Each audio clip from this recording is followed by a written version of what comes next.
Shields up, Iron Breakers. How's everybody doing this fine? What is the day? Tuesday afternoon. Holy crap. It has been a bit of a hot minute since the last live stream. Hopefully you're all doing fantastic. Today we're starting something a little bit new. I mean, it's not really new. I've done stuff like this before, but today we're giving it a name. Khan's Anvil. And it's called Khan's Anvil because this is a show where I'm basically going to be hammering out some of the news and some topics that I want to talk about. And I actually had to think about the name for quite some time, and I was like, no, Khan's Anvil is perfect. It's going to be a solo show, so it's going to be different from Khan's Cast or anything like that, but it is basically going to be a wide variety of topics, and there is going to be some element of this, maybe not exactly in this episode, but in future episodes, that it is going to be around access for people that have joined as members and stuff like that. I still haven't figured out exactly how I want to do it. And portions of this live stream are also going to be clipped out and made into videos because of time constraints. It's like, listen, been super busy, been absolutely insane. My brain's been going completely crazy. So yeah, there's a lot of stuff that I'm trying to work out with what I'm doing with this. But for now, let's just say that it's a show I'm going to be doing every now and then. And we're going to be talking about a multitude of different topics. But yeah. T-shirt weather for you, huh? Must be nice. It is nice, dude. It's real nice weather in Portugal.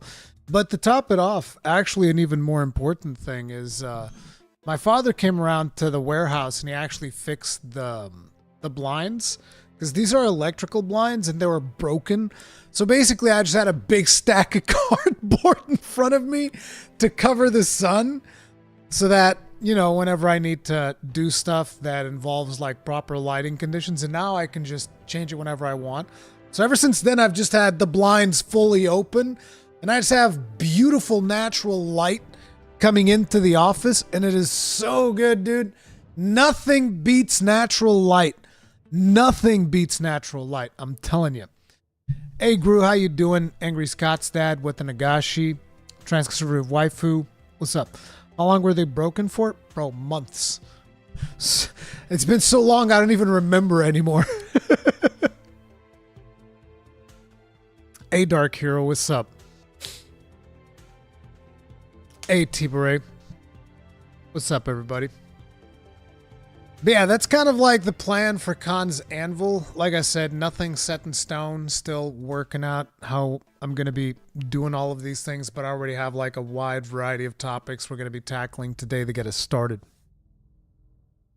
Hello from Virginia, USA. I've been looking forward to this. Well, thank you, Jackie. I kind of get a feeling that I only just announced this like not even 3 hours ago. I'm glad you were looking forward to it. 40 plus dudes still depending on that. Come on, Saruri. No, listen. I don't do electrical stuff. I'll die. You kidding me? You want to mess around with high tension stuff and get yourself killed? No, I'll pass. No thanks. Khan's Manville sponsored by Manscaped. Yeah, dude.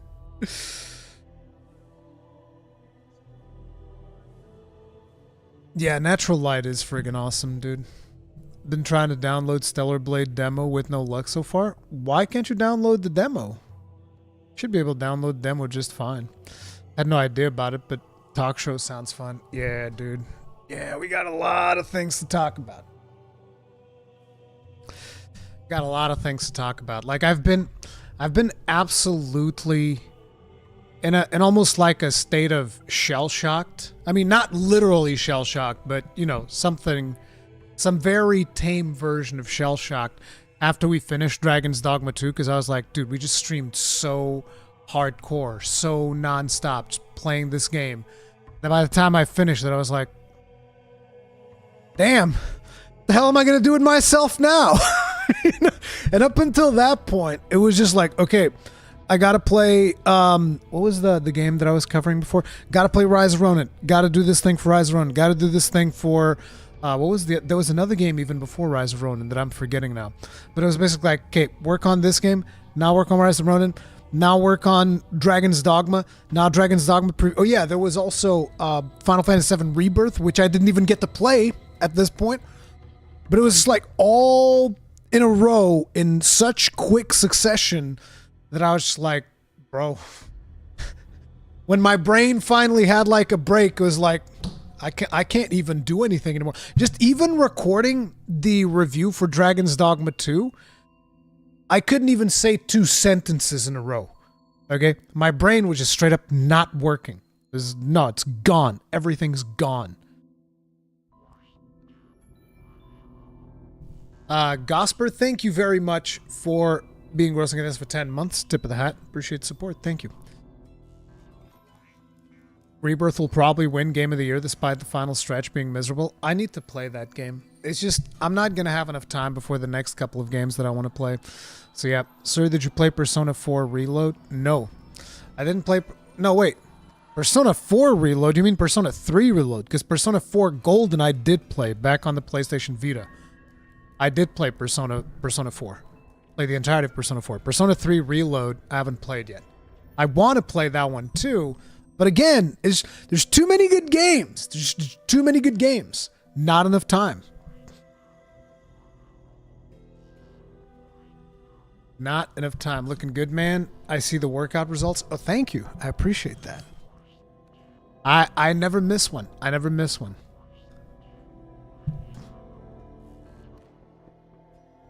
But yeah, I also... Do you know that I only played like 50 hours of Persona 5? I never finished Persona 5 either. And yet, interestingly enough, here's the interesting thing, right? So I never finished Persona 5. I own the PlayStation 4 version of it. I own the PlayStation 4 version of Persona 5 Royale. And I own the Switch version of Persona 5 Royale. So I never finished it, but I own 3 different copies of that game. 3. It's absolute friggin' insanity. But yeah, I'm also going to create a new channel on Discord when I get around to it that I'm going to be calling Khan's Anvil, where you guys will be able to suggest topics for me to cover. As a matter of fact, I'm going to just go ahead and create that one right now. Like, just doing it live, like a boss.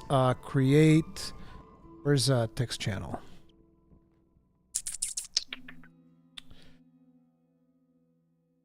Create text channel. Text channel name Khan's Anvil. There. I'm gonna make that one. I'll allow topics later, but for now you can just like suggest stuff that you find interesting, and I can look up the topics myself. But a little bit later today, I'll make sure to go and allow links to be placed on there, and then if we get too much spam and stuff, we'll get rid of it. I believe that we do have a Discord command now on Nightbot, hopefully, maybe? Yeah, there it is. There it is. Are your plans for Elden Ring DLC? New character stream, maybe? That is going to be...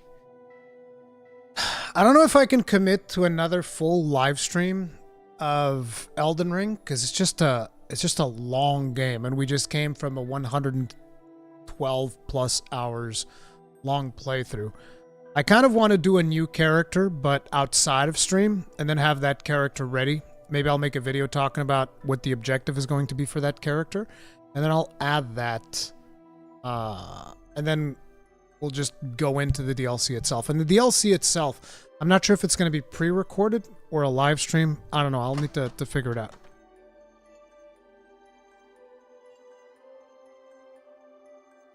But then again, I feel like... Oh no, after Elden Ring, there's Dawn Trail. I was about to say that that's the only thing that's happening within that time, but no. Immediately after Elden Ring DLC, boom, Dawn Trail.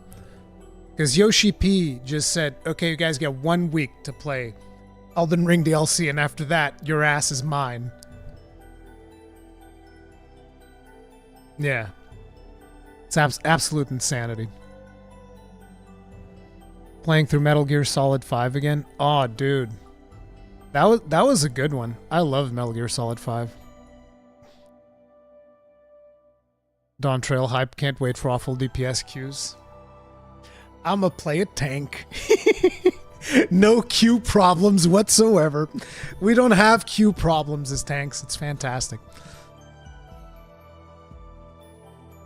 Dawn Trail as well. I think a lot of people are sleeping on Dawn Trail because, you know, Endwalker was the ending of the story. I think a lot of people are sleeping on Dawn Trail, and I think that Creative Business Unit 3 is going to kick that one out of the park.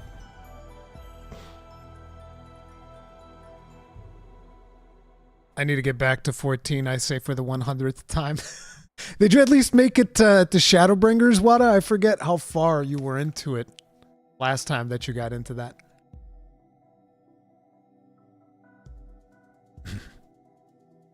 Dawn Trail will be the first expansion pack that you miss? Damn. I've definitely seen the sentiment that a lot of people feel like, no, Endwalker was a good ending. I'm good. I don't want to play the next one. Which I think is fair, but I definitely want to play it.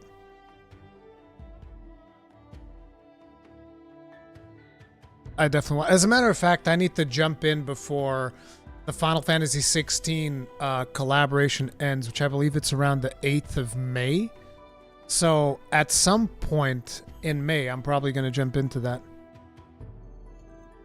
Hey, Sonsto, we're doing good. Will you move back to the guild house or sticking to Gaijin for Dawn Trail?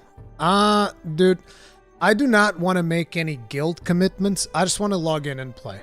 I do not want to be guild master. I do not want to own a house. I don't want no commitments. I just want to log in and play. That's pretty much. So, obviously one of the first topics that we need to tackle, and that's probably going to be in a lot of people's minds, is what is coming next to the channel. And for that, I'm going to pause the music here, which I'll talk about. This music is very relevant to some of the topics that we're going to be talking about today as well. But what comes next to the channel? And the very next thing is this. 18. I'm going to lower the volume of this. But I'm pretty sure that most of you are aware of this. I even made a video about it. But like the next game that I'm going to be covering in some detail is going to be No Rest for the Wicked. Now, you guys know that ever since we saw this video at the Game Awards, I was like, bro, this game looks so good. I want to play this game. This game looks freaking amazing. And then we've seen the gameplay debuts. I was not a part of the people that actually got to play it. I'm very jelly, but it is what it is. But at around 18th of April, we're going to be checking this bad boy out. We're going to see what this is all about. I'm going to be analyzing gameplay. This is, however, important to mention, an early access title. However, if this is anything like the other early access titles that we got in 2024, which in case you guys weren't paying attention, 2024 is the year where we got friggin' Pal World, we got Enshrouded, 2 fantastic early access titles. So, you know, I have faith that this is going to be a good one. I have faith that this is going to be a fantastic time, but I don't expect it to be something that takes us like 100 hours of content. Because it is an early access, I expect it to be fairly short, but I could be wrong. We shall see. But this is going to be the next thing that is going to be in the channel. At around 18th of April, you can count on this. Before that, obviously, there's still going to be content. We're going to be talking about a bunch of stuff. I want to do some more Dragon's Dogma 2 and other things, but the next major release is this one. Now, after that, wait, what the hell? No, dude. What are you doing? This is not the plan. Guys, excuse me. We're experiencing technical difficulties. This was not the plan. I told you not to do this. I need to come up with a name for the person that I have to assist me with the live production of this show, because this person just royally destroyed everything, and now I am very upset. I am very upset at this person, this imaginary person in my head. Peggy 18. Bro! Bro, what the? YouTube changed how playlists work. Oh my god. Peggy 18. YouTube! It's Aunt Susan. Aunt Susan is sabotaging my new show. I can't believe this. I cannot believe this, dude. I don't know why Aunt Susan would do this, but Aunt Susan needs to freaking stop. Peggy 18. Oh, I understand. The problem here is this thing. Because of the fact that it says this video might be inappropriate for some users, it goes away from my playlist. Bro, what the hell? Like, it actually goes away from my playlist. Oh, look, another one. This is fantastic. This is fantastic. Every video sabotaged my thing. But anyway, this is another thing that I need to check out. I'm probably going to be working on this in the next couple of days. And what is happening with this is I didn't play the Final Fantasy 16 DLC. I bought it. I already bought the thing. So I'm ready to play it. The problem is I was playing the game in Final Fantasy difficulty and I hadn't finished. So I need to finish the game because the DLC only becomes available after you beat the, well, not really after you beat the game, but right before the final fight of the game. That's when the DLC becomes available. So I'm going to try to get through this, and then closer to when this DLC is coming out, I might just play both DLCs back to back. The problem is that once again, like everything in 2024, this thing releases right on top of No Rest for the Wicked, which is incredibly frustrating. So I once again have to tackle two games at the same time in a similar situation to Rise of Ronin and Dragon's Dogma 2. But yeah, I'm super curious to check out this DLC. I have not played the first Echoes of the Past or whatever it's called. And then I'm going to be playing Rising Tide and all of that. So yeah. Clone yourself. Yeah, that's exactly what I got to do. I just need to go ahead and clone myself. Let me go ahead and back from this so that I can go back to my... Oh, let me guess. This one... Oh! This is so interesting! The next game we're talking about, which is going to be Stellar Blade, somehow does not have a content warning. Even though... Out of the two games that we've watched, I would say this is the one that probably needs the content warning the most. But naturally, after that, we have Stellar Blade coming around 26th of April. I don't know if I'm going to be getting early access to this or not. This is a PlayStation publishing situation, so we might get early access to this game. We shall see if that is the case or not. But obviously, I want to play some Stellar Blade. We already played the demo. The demo was pretty fun. If there was one thing that I would criticize on the demo was that at some points the movement and some of the actions that you perform with Eve felt a little bit stiff. And I know what everybody's going to say, so, you know, keep your minds in the gutter for all I care. But yes, at some points the movement in the game did feel a little bit stiff. But yeah, this is the next thing after No Rest for the Wicked, Final Fantasy 16 DLC, and all of that good stuff.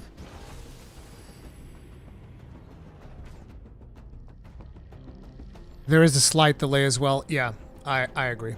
But the gameplay is still solid. I still enjoyed it. Particularly that final boss where we get to use a lot more mechanics. And just how visceral everything is. And the soundtrack. I think this is going to be a super solid game. I think we're going to have a blast playing this. Again, I don't know if I'm streaming it, if we're doing a series, what the situation is going to be. All depends on when I get access to it. But yeah. I think we're going to have a good time with this one for sure. It's also going to be a good time for you guys because I can already tell there's going to be a lot of bosses where I'm probably going to be frustrated and you guys are going to be laughing at me. So expect a lot of like Rurikhan rage and stuff like that. So yeah, you know. But ultimately, yeah, I think it's going to be good times. We're also going to be talking more about Stellar Blade a little bit further in the show. But yeah, after Stellar Blade, we have Senua's Saga, which actually I wasn't even aware, but this one's releasing at some point in May. This is the 21st of May is when Hellblade 2 is coming out. And I want to play this. This is apparently going to be a shorter game. I don't really have a huge problem with shorter games. And there's also a story a little bit further ahead in today's stream where we're going to be talking about some more Senua's Sacrifice. But this is another one of the games that I want to be checking out for sure, because I really enjoyed the first one that they've made. I think it was really good, and so I'm pretty sure that I'm going to enjoy this one as well. As short as the first one, because that's really short. I think it might even be shorter. but I'm not sure. They said it was going to be relatively short. It's going to be a relatively short game. But to me, that's not a huge problem. Like, there's a lot of people that, you know, equate how short a game is to, you know, how much it should cost. I'm not one of those. I paid full price for Vanquish back in the day. That's the example that I always use, which, I mean, it was not really full retail price because I bought it online through like an online store in Portugal that would give you a little bit of a discount. So it was like €50 back in the day, which was kind of like the same thing as standard $60, stuff like that. But I bought Vanquish for €50, got like 12 solid hours out of it. And it was, bro, beautiful, amazing game. Loved it. I only played it for 12 hours. I'll never forget it. But that's the thing. You got to have a good game. It doesn't need to be a long game just for the sake of being long, as far as I'm concerned. But yeah. But yeah, this is going to be the next one. And then after that, obviously, surprising absolutely no one, we're going to be checking out Elden Ring DLC. That's going to be like one of our biggest games. But there is a problem. There's a problem. Because once again, we're getting like a ton of stuff all at the same time. Dude, 2024 is the year where games just are duking it out for our time. Like more than any other year, I feel like. At least the first half of 2024. Second half of 2024 looks a lot more lenient. But the first half of 2024, games are just duking it out for our attention nonstop. That is our life, okay? Games are just brawling it out, and this is another one of the examples. So on the 21st, we get Elden Ring DLC, right? Then on the 28th, we have Dawn Trail for Final Fantasy XIV, which we're going to be talking about in just a couple of seconds. But on top of it, in summer 2024 is when we're expected to hear more news about Monster Hunter Wilds. So even though it's not a game I'm playing, I'm going to have to be creating a bunch of content around Monster Hunter at the same time as Elden Ring DLC comes out. So I don't know how I'm going to be able to handle all of that stuff, but there's going to be some scheduling shenanigans going on around this for sure. Then again, who knows when Capcom is even going to be talking about this, if they're going to be talking about it in June, July, August. They just said summer. So I don't know. So we'll see how this is going to work out. But definitely, Elden Ring is going to be something that we're going to be covering. Like I said, I'm probably going to be doing a new character, but I might be doing that character off stream. I'll plan out like some kind of build that I want to play, take that build into the DLC, and figure out things from there. Also, around this time, as people are pointing out, we are also going to get a Summer Games Fest. And Summer Games Fest is going to be also something that I'm going to be covering.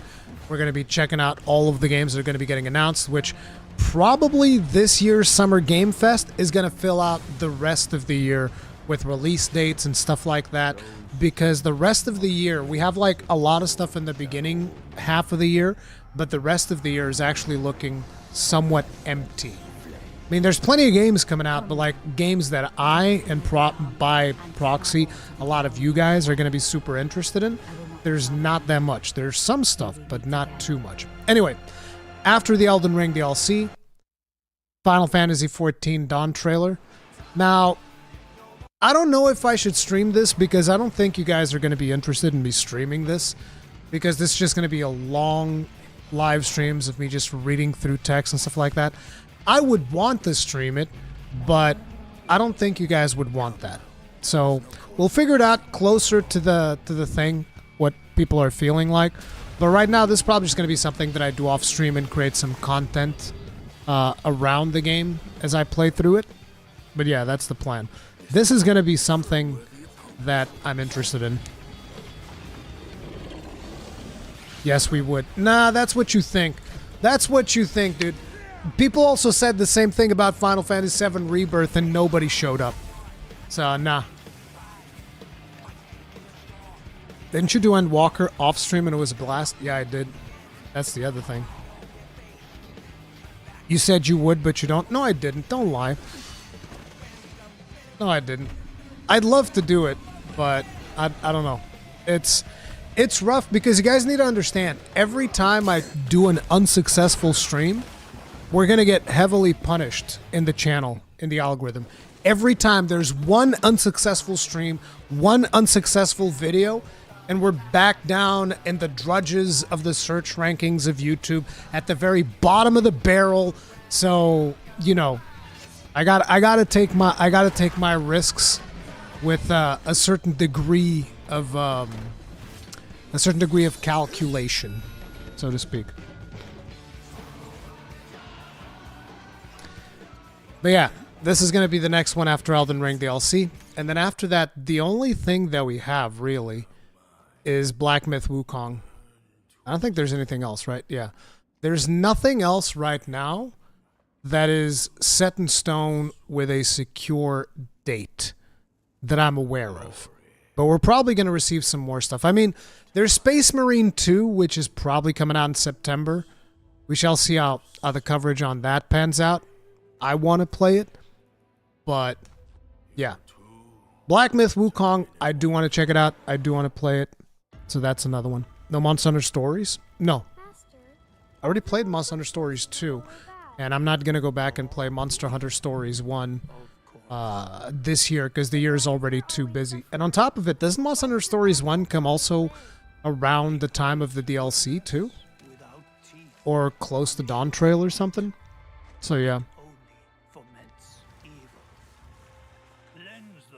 Yeah, Wukong looks like it's going to be a solid one, so we'll definitely check that out. Bonk. But yeah, those are the current plans for the channel for the foreseeable future. We have Stellar Blade. Wait, we have No Rest for the Wicked, Final Fantasy XVI DLC, Stellar Blade, Senua's Saga Hellblade 2, Elden Ring DLC. At some point between Senua's Saga and Elden Ring and Final Fantasy, there's going to be a bunch of Monster Hunter news regarding Monster Hunter Wilds. That's also going to be featured in the channel. And then later, we're going to get Black Myth Wukong.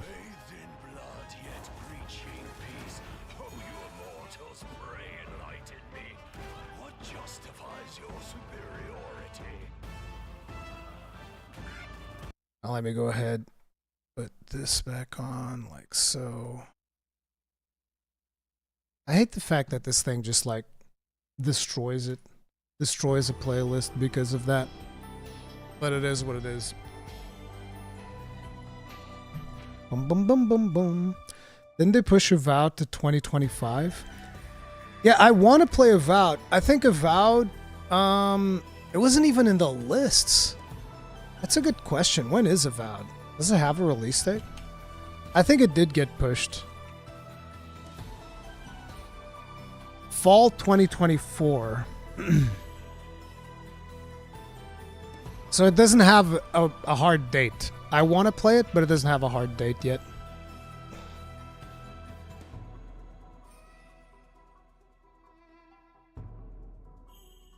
But IGN said Stellar Blade is literally killing women. Oh, we'll talk about that. We'll talk about that. Is this a podcast, Ruru, or just an interaction with chat? I mean, it's both. Why can't it be both? Both is good. Both is nice. It's a talk show. It's a gaming talk show. We talk about all things and everything. It is what it is. I'm very lukewarm on Avowed. Yeah, me too. But I mean, if nothing else is happening around that date, no reason not to play it, you know? That's the way I look at it. I'll play Avowed when it comes to PS5. Hey, that's a thing. No definite release date. That's why I thought it was pushed. Yeah, it's looking like it'll be fall, but we'll see. We'll see how that pans out.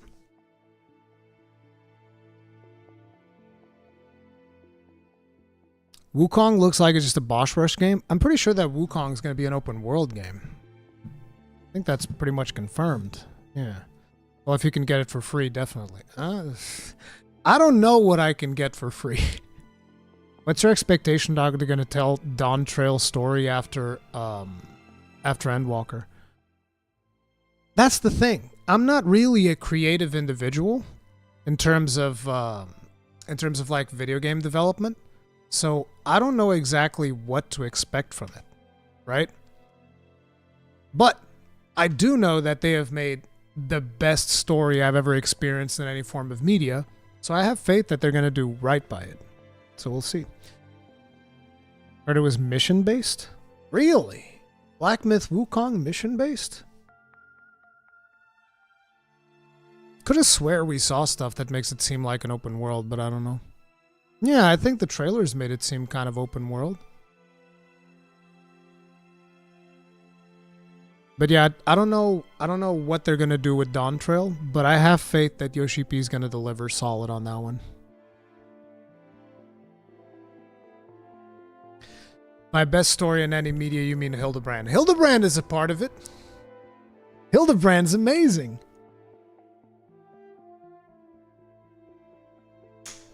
Yeah, I know, Shadowmancer. I wanna do that mini collab, but I don't want to sub for a whole month just to do a collab, especially when I'm gonna be playing another game pretty soon. So I'm probably gonna sub to that collab closer to May, so that I can just play a little bit of it around May.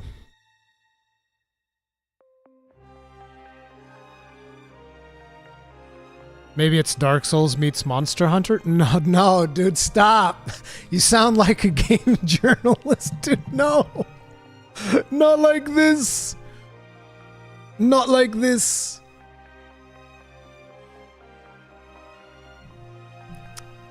Yeah, we'll see how that stuff pans out. V Rising is something I'm interested in. I'm not that interested in V Rising. It's not really my thing.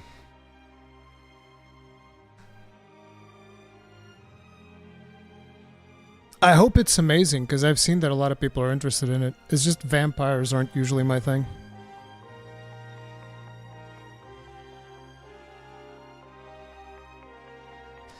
Star Wars, bro, it's gonna be a Ubisoft game. I don't know if I have any faith whatsoever left for Ubisoft. Like, Ubisoft makes the same game a million times over with a different skin, and it's just not super interesting most of the time. It's the Dark Souls of Monster Hunter. No, please, not like this. Interested to see more of First Berserker Kazan. Bro, they can't figure out that game's frame rate in the official material. If they can't figure out a game's frame rate in the official material, that's always bad news. Like, people complain about the frame rate in Dragon's Dogma. Bro, have you seen the official promotional material for First Berserker Kazan? Holy shit, dude. That game's running at like 5 frames a second. I shudder just to think about what that thing's gonna be running like. There's no way. There is no way.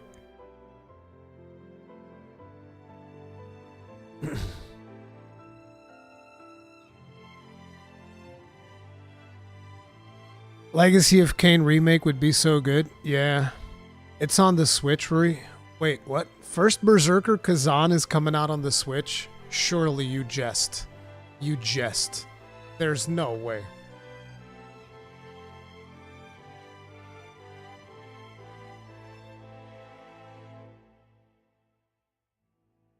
No, PlayStation 5, PlayStation 4, Xbox One, Windows, Xbox Series X, and S.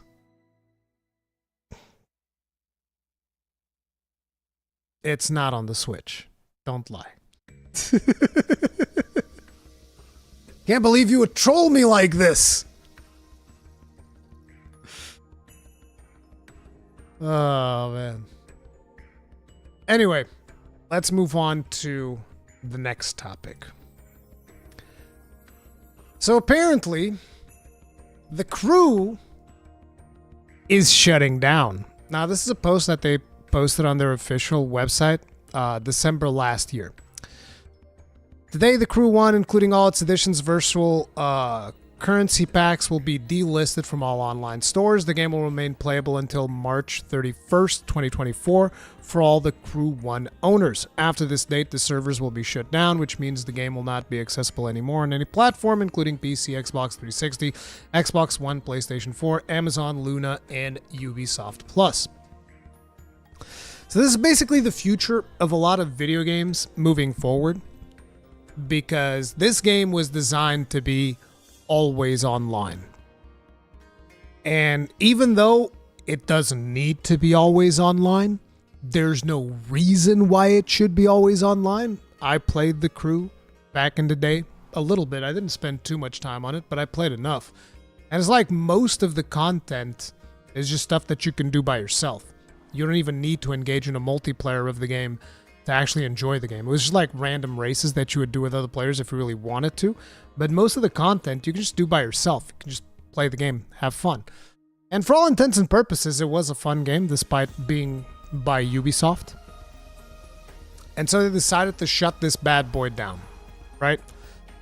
And I seem to remember the very first time that I got into World of Warcraft, I had this romantic notion that if at any point in time the game stopped being, successful, that Blizzard would just update the game to transform it into an offline version, because I was, I still believe that, oh no, the gaming is great and companies are going to do fantastic by us.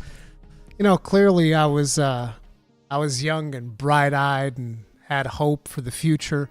Of course, that's not going to be the case. All online games, when they shut down, they're going to shut down. It's going to be over. Like another really good example of a game that will eventually shut down and we're never going to see it again is going to be Godfall. I don't know if you guys remember Godfall. I actually enjoyed Godfall. I don't think it was the best game. It obviously had some problems. But I played the entirety of Godfall by myself. I played the whole thing solo. I mean, I say I played the entirety of it. I believe there's been content launched since I've played the game. But I had fun with what was there. And it's like, eventually, that game too will die. Wait, that was a live service? Oh, yes. Godfall is a live service. I assume Godfall hasn't been shut down yet. But yeah, I played the whole game solo. But you had to log in. You had to log into the servers just to be able to play, right? So there's that. There's going to be more like Anthem, but Anthem is very much a live service. Eventually, Anthem servers are also going to shut down, and Anthem will die forever. Probably around the time they announce the closure of those servers, I'll go back and I'll play the game one last time, because I actually really enjoyed Anthem. But yeah, there's a bunch of live service games that are going to die. It is what it is. Now, interestingly enough, the fact that The Crew died pretty much triggered a trap card in the gaming community, because this dude over here, the Accursed Farms, I'm going to give you guys the link in chat, and I'll probably post the link in the description of this when it becomes a VOD, but you guys can check that out, where this dude actually talks about the problem of games getting delisted and, just getting deleted and whatnot, and trying to get a petition started that actually starts some legislation on this. I would recommend that people watch this video, because this is actually something that we should be doing and holding these companies accountable. And the reason why this is the game that kind of like triggered it is because, according to the person who made the video, there is apparently a sizable enough player base in The Crew that could potentially get something going. So this is something that I would definitely like to see, because I feel like when it comes to something like this, like a Crew, a Godfall, any other game that basically gets built with an infrastructure of being always online, but doesn't necessarily need it. Because like I said, Godfall, there's no reason whatsoever why you need Godfall to be an online multiplayer game. There's another one. What was that game that we played that was like a third-person shooter with powers? I forget the name, but we played a third-person shooter with powers, which we also played solo the entire experience. And it was a fine experience by itself. It did not need to be always online, but it's also online. Eventually, when the servers go down, that thing is also going to go down. It was not Wayfinder. It's Wayfinder is still, they're still trucking along and trying to figure out the situation. But it was another game. I forget the name of it. It had like this Outriders. Yeah, that's it. Outriders. Outriders is another one. It's straight up. You need to log in, straight up live service. There's no reason why it needs to. And I kind of feel like when you have games like that, so The Crew, what's the name of the other? Godfall, Outriders. All of those games should have a kill switch that when the developers feel like, okay, we're going to shut down these servers because they're not profitable anymore. We're going to hit the kill switch and a patch gets released. And that patch just patches out all that multiplayer backend, because you're not going to tell me that I can't just play Outriders begin to finish without interacting with servers, because that is a lie. The servers don't even do anything when you're playing by yourself. So it's like, just have a kill switch and boom. And you can have your live service, whatever tomfoolery when you launch the game, but give us a kill switch at some point so that we can just, play the game after you guys deem it to no longer be a viable product. And I kind of feel like potentially a petition like this could force companies to do things like that, because we definitely need to be demanding more from these publishers. They need to allow us to keep the games that we buy. That's the way that I look at it. Imagine if Remnant 2 is always online. Exactly. Remnant 2, multiplayer, co-op stuff, but you can play the whole thing completely offline, which is a good thing. Remnant 2, to me, Remnant 2 is the ideal business model. Remnant 2 is the ideal business model. Here's a game. Here's optional cooperative multiplayer. Bob's your uncle. Go have fun. You can play it by yourself. You can play it with friends. Whatever. That's the ideal thing. So yeah. Hey, Rory, what's the t-shirt? Oh, this is the thing from Eric's Gaming from the Endgame store. It's the hunter from Monster Hunter Rise. But yeah. Anyway, that's the situation with the crew, and companies should make sure to maintain these services. Not maintain the services, but have a kill switch that allows the games to survive after their live service idea. But it is what it is. Again, Monster Hunter is another good example of a game that kind of does almost semi-live service, wherein you get these monster updates and these content patches and all of these things. And you get to a point where it's like, okay, that's all. Have fun with the game, enjoy, and you can keep playing the game forever. Or at least for as long as the hardware lasts or whatever. But, that's cool. But we'll see. As people have pointed out, if buying doesn't make you the owner, piracy doesn't make you a thief. Yeah, pretty much. It is what it is.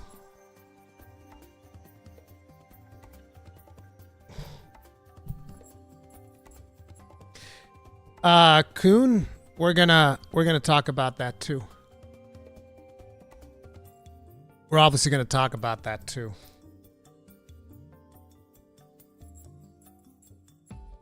Remnant 2 is in my top 5 games of all time. I gotta invite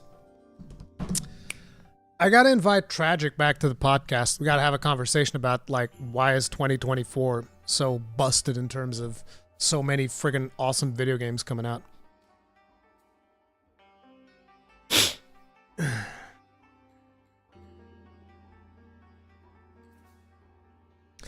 But yeah, guys, you guys can tell what the structure of Khan's Anvil is going to be, right? We have these segments, and then I talk with you guys about it, my opinions on it, and all of that stuff. You guys will be able to suggest segments and all of that good stuff.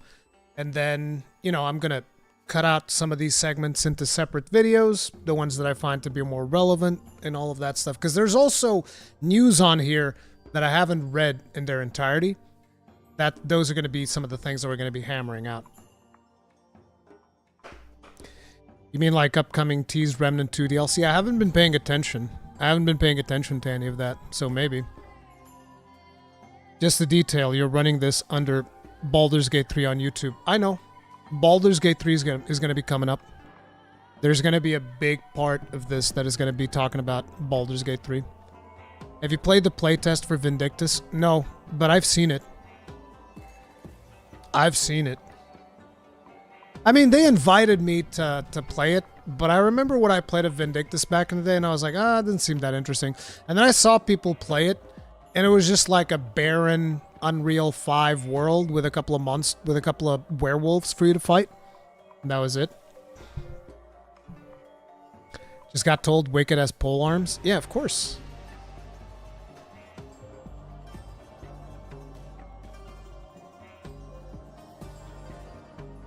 The outfits in Vindictus are nice. Oh, yeah.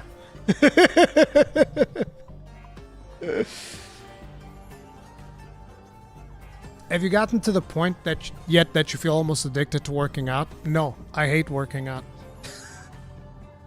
I still do it because I want to be healthy, and I like the feeling that you get after you work out. Not just after you work out, because the way that I do it is I work out, then immediately after the workout, I shower, and that feeling that you get immediately after the post-workout shower, I love it. Like, I still have it right now, right? You feel great. You feel like you're invincible, right?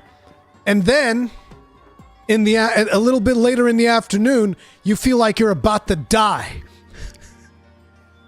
You know? So, yeah, dude. That is the endorphins work out more. Yeah, I know, dude. It feels great. It feels freaking fantastic. But I wouldn't say that I'm addicted to it. I still hate doing it.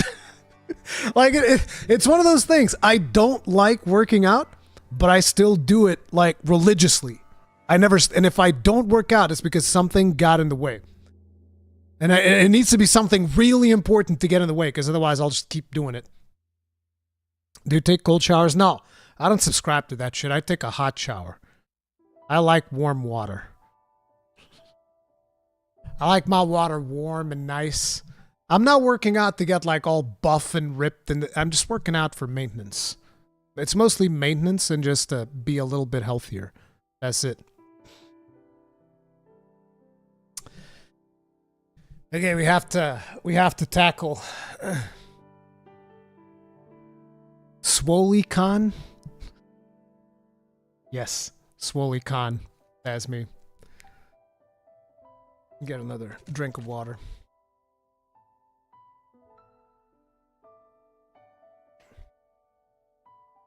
Yeah, Kagran, I know about the Enshrouded update. We're going to be talking about it. And we might be having some special Enshrouded content a little bit later. A little bit later this week, not a little bit later today.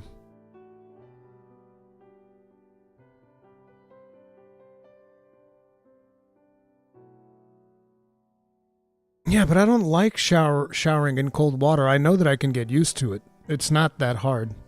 But I just don't want to do it. Screw that. I've heard that people say that if you shower cold or if you take like the cold plunge or whatever, your muscles harden and all these things. And I was like, no. Listen, I don't need my muscles to be like super hard. I don't need any of that, okay? I'm not looking to become giga buff. I don't care. I don't care about any of that stuff. You know, I'll say it every now and then, the whole thing about, I got to get those gains. But the reality is, I just work out for maintenance and for maintaining like a healthy lifestyle. That's it. You don't like it, but you will feel better? I doubt that a cold shower will make me feel better. I doubt a cold shower will make me feel any better, dude.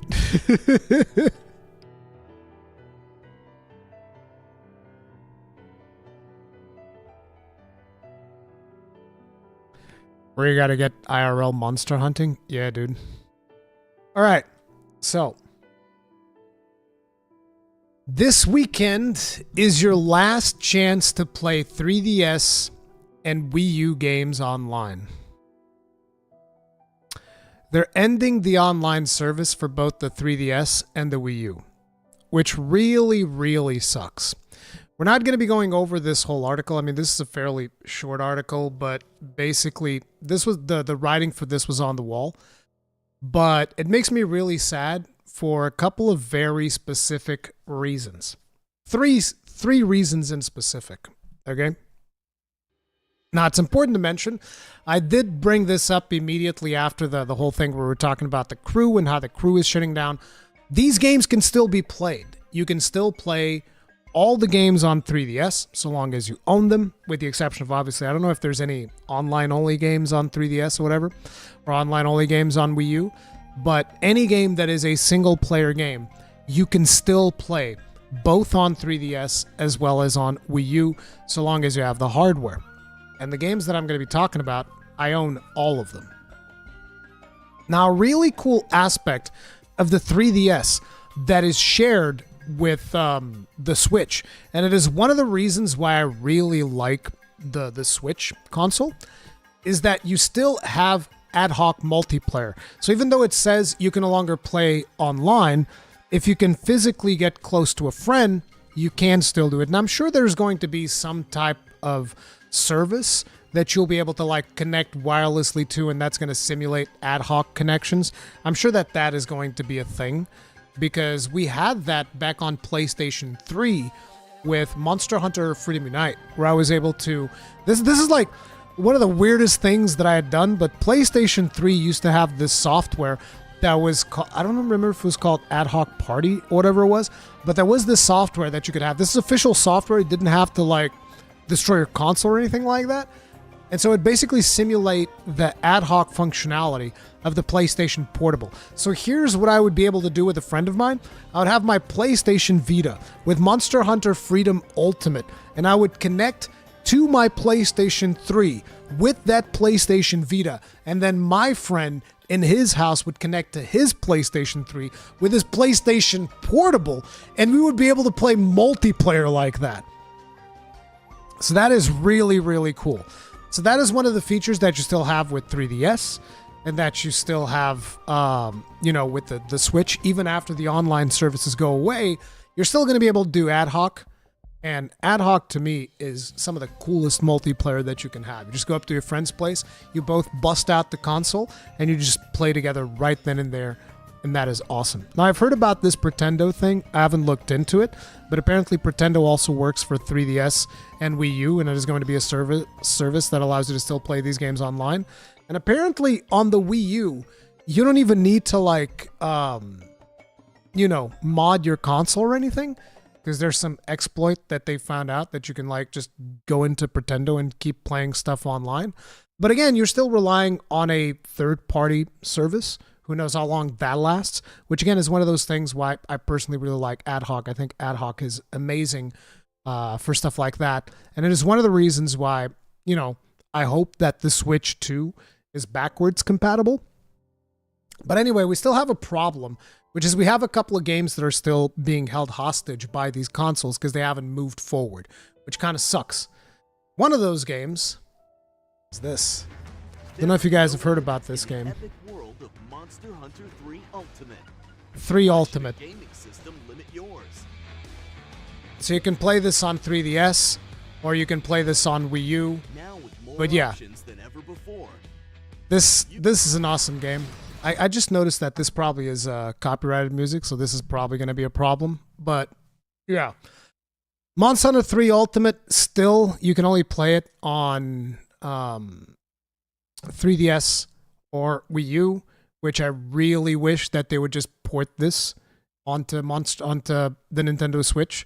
They need to do it. They need to port this, Monster Hunter 3 Ultimate, and they need to port Monster Hunter 4 Ultimate as well. We need both of these games ported to the Switch. Okay? I don't want no excuses. We need it. Port it to the Switch, port it to the... On PC, it'd be even better if you could have it both. But the thing is, these are licensed to Nintendo. So I don't know if you can port these to the PC. Very much in the same way that you have Generations Ultimate on Switch right now. And as far as I'm aware, there's no PC version. So it's like these games might be Nintendo exclusives. Because Nintendo, as far as I'm aware, was giving them some financial support so that they would keep these exclusive to Nintendo. But yeah, these are two of the games that we need ports as fast as possible. Okay? I never got to play 3. I played 3 Ultimate. I would love for them to just release 3 Ultimate and 4 Ultimate in the second half of this year. That could be one of those good news that we would get around the Summer Game Fest. That'd be fantastic. But yeah, I would love to see these coming over to the Switch. 3 Ultimate, 4 Ultimate, especially 4 Ultimate, because I really miss 4 Ultimate. And I don't want to go back to the 3DS to play 4 Ultimate, even though I do have the 3DS, like, right next to me, actually. But it's just that tiny screen and cramps in my hands, and I'm not going to emulate it either, because I'm just not too into emulation, but yeah. I really want to be able to play this on the Switch. I'd buy that shit day one. Easy. Easy. Where do I have to sign for the port? Yeah, dude. Yeah, dude. But besides these 2 amazing classics that are still being held hostage in 3DS and Wii U land, there is another game that we most definitely need to come to the Switch. And this game was the best game that ever came out on the Wii U.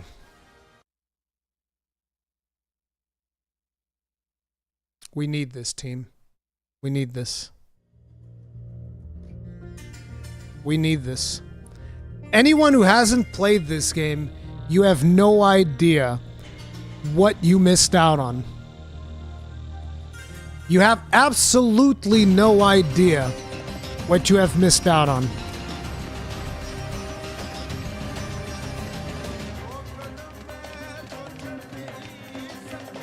This is the best Wii U game. Straight up.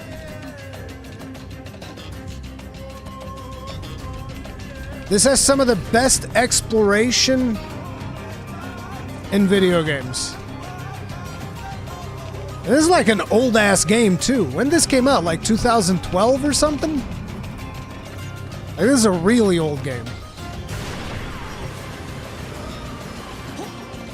The music just gets me, dude. So good. 2015? I thought it was earlier.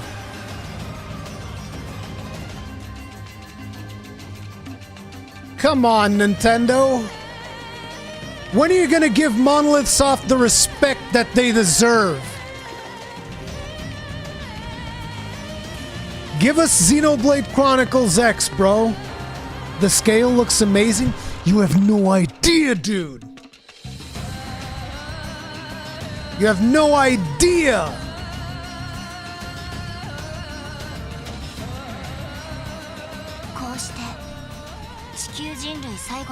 This game is so amazing, dude.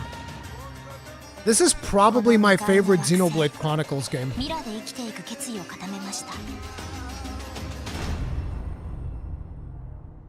This is so good, dude.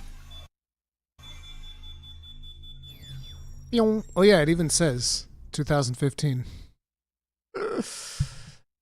But yeah, with the Wii U and 3DS now breaking down their online service, it's time. The time is now. We need 3 Ultimate and 4 Ultimate and Xenoblade Chronicles X on the Switch. No excuses. No excuses. You guys got to get this video to go viral. This is going to be, like I said, there's going to be a separate video just for this segment. You guys need to get it going viral. You need to share it with your friends. You need to spam it to Nintendo's inboxes. Don't actually do that. That's a terrible idea. That will never work. And, then Nintendo is going to sue me into oblivion. So don't actually do that. But, just bring it to their attention gently. If you happen to know Reggie Fils-Aimé in person, go talk to him. That's not going to matter. He doesn't work for Nintendo anymore. Who's the new guy?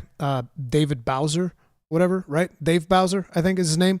If you know him, go talk to him and tell him, hey, man, come on, man. We need these on the Switch or on the Switch 2 or whatever. Come on, let's get it going. If your uncle works at Nintendo, exactly. All of those people that have that uncle that works at Nintendo, the time is now. Now is the time. We need this. Oh, man.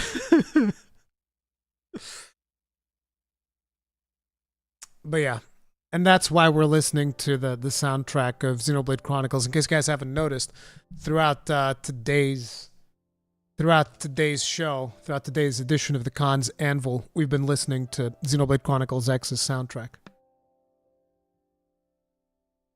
Doug Bowser? Project Rainfall? What the hell is Project Rainfall? Give us Soul Sacrifice on PS5. I might bring up Soul Sacrifice in the future edition of Khan's Anvil. Again. New LA music or riot? You're going to be rioting then because I'm not going to get a copyright claim over that shit. Rurikhan sounds like an addict. Come on, Nintendo. Just one port. Come on, just one port. Do us a solid. Exactly. Sir, did you finish Xenoblade Chronicles 3? I didn't.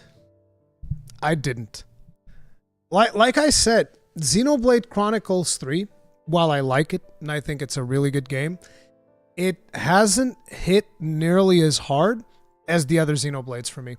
I need to play the DLC as well. The future whatever that supposedly connects everything, and I need to play that one. But it's just the base version of Xenoblade 3. I don't know, dude. It feels like a bit of a slog. Like it's hard. Every time I jump into it, I'm like, ugh. I get reminded of what I was doing, and I just instantly don't feel like playing it. I see, Kuhn. I'm the other way around. I loved 2. I also loved 1. I loved 1, 2, and X, but 3 is like, bro, it's like pulling teeth.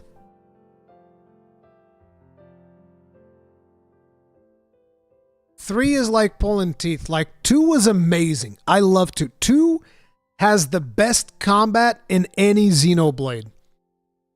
2 has the best combat in any Xenoblade, and it's not even close.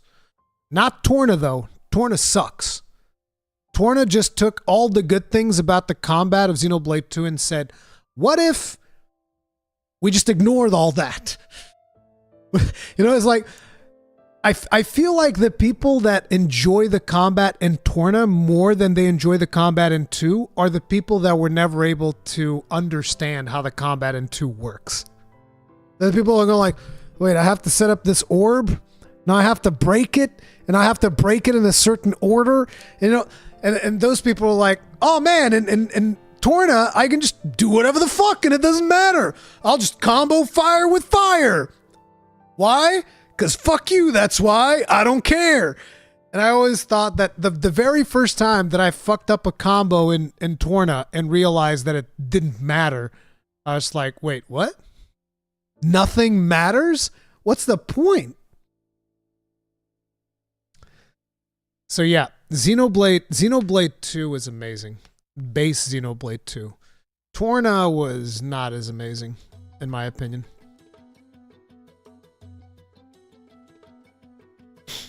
Yeah, the combat was not nearly as good in Torna as it was in the original. But hey, I've never given up on 3. I'm going to go back and I'm going to finish it at some point. It's just, you know, we have a lot of video games going on right now, so it makes it hard.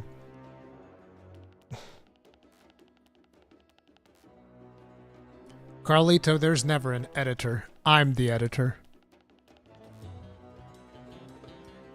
A limit break rant meter? It's exactly what we need. Old man Rory goes on rants. Yeah, right after Persona 5 and The Witcher 3. Let me tell you something. There's a higher chance of me finishing Persona 5 than there is of me finishing Witcher 3. It's just, look, the combat in Witcher 3... See, that's the thing that I find interesting, is that a lot of people actually bring up Witcher 3 when talking about Dragon's Dogma 2. And I find that interesting because, like, I can play Dragon's Dogma 2 all over again from beginning to end, all 112 hours that we just did, and I would probably enjoy myself more than Witcher 3, while at the same time being able to recognize that, you know, Witcher 3 is better at doing side quests than Dragon's Dogma 2.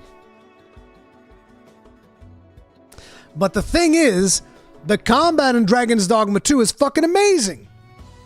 And the combat in The Witcher 3... I mean, let's face it, I like Gwent more than I like fighting in The Witcher 3. If I could just, instead of fighting people, I could just gwent them to death, I'd probably enjoy that more.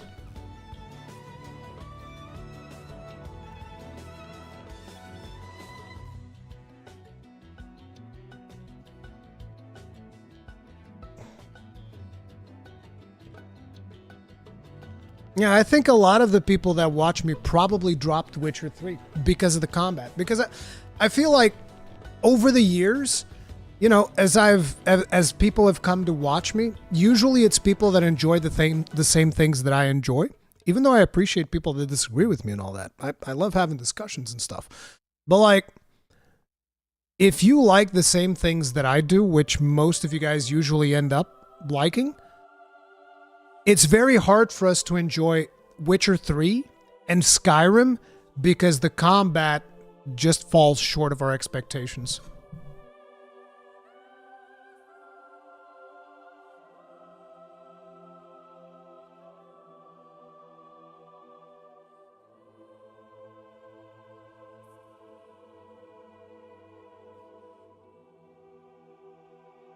Carlito, the format of Khan's Anvil is I'm going to be selecting a couple of topics that I want to talk about ahead of time. And then I present those topics, then I'm going to segment those topics into their own separate videos to put on the channel. And in between the topics, I talk with you guys about stuff. And potentially the live stream VOD is going to end up being like a members only thing or something like that. Or at least members only for the first 48 hours or something, to try and give a bit of a perk, because I realize I have a lot of people that subscribe as members, and I don't really do a lot of member-type content. So in a way, I want this to also kind of like remedy that. And I want members to be able to suggest topics as well, and maybe even a Q&A section in the future, something like that. But it's kind of like a free-flowing format where I'll just talk about stuff throughout a couple of hours. And boom, that's it. And it's particularly going to be something that I'm going to be doing in moments like this, where it's like, we just finished playing Dragon's Dogma 2, but we have a game we want to play on the 18th, which is a week and change away. So it doesn't make sense for me to start working on another game from now until then. So doing a couple of these live streams and talking about some other content that I want to do and stuff like that, that will be the content that will eventually carry us into the next game that we're playing. But yeah.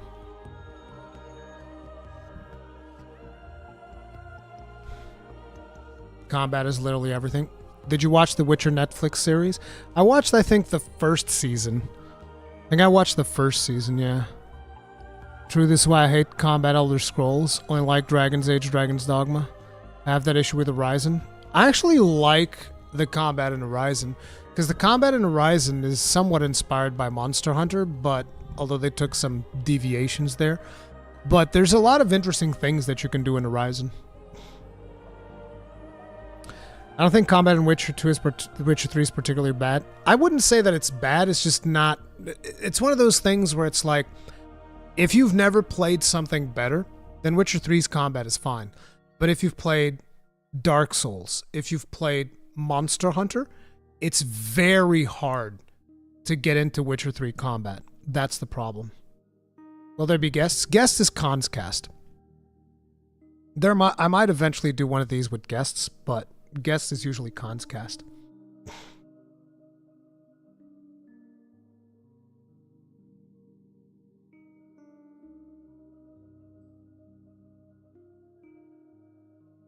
I usually just throw everything up in Horizon. Well, I remember back when I played Horizon Zero Dawn, the first time I played it, I would just put traps everywhere, like those tripwire traps. Like I'd put friggin' 20 of them in a row, and then I'd lure the monsters over and they'd like blow themselves up. That was fantastic. El Draco King, thank you very much for becoming grossly incandescent. Tip of the hat. Appreciate the support. Thank you.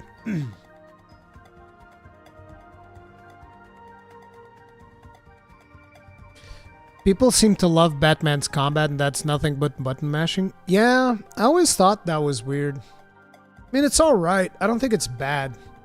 But it's not just button mashing. There's also like the timed parries. It's an okay combat system. They use the similar one in other games. There's a bunch of games that do that combat system. It's not bad, but I would still prefer Dark Souls. Dark Souls Monster Hunter to me is like the epitome of combat. Although Dragon's Dogma is also, dude. Dragon's Dogma 2 in particular. Just the fact that you can climb upon a monster and then just stay there, beat the crap out of it with skills and shit like that. Dragon's Dogma 2 combat is just on a completely different level. It's on a completely different level, and anyone who thinks otherwise is ridiculous. It's just like, bro, are you crazy? The class fantasy that you get in something like a Dragon's Dogma is absolutely insane. Can we say Horizon Zero Dawn and Forbidden West is Mecha Monster Hunter? I mean, yeah, sure. I think I've called it that before, too. Neo's still one of the best combats? It's okay. Neo's alright. I like Neo. I wouldn't say it's one of the best combats, no.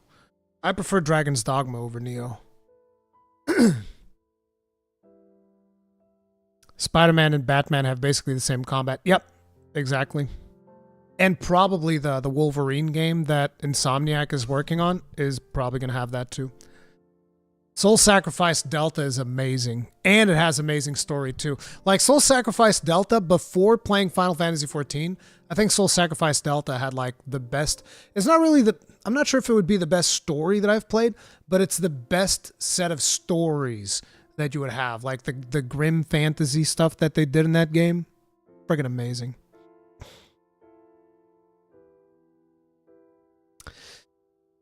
But okay, let's get to our next segment here.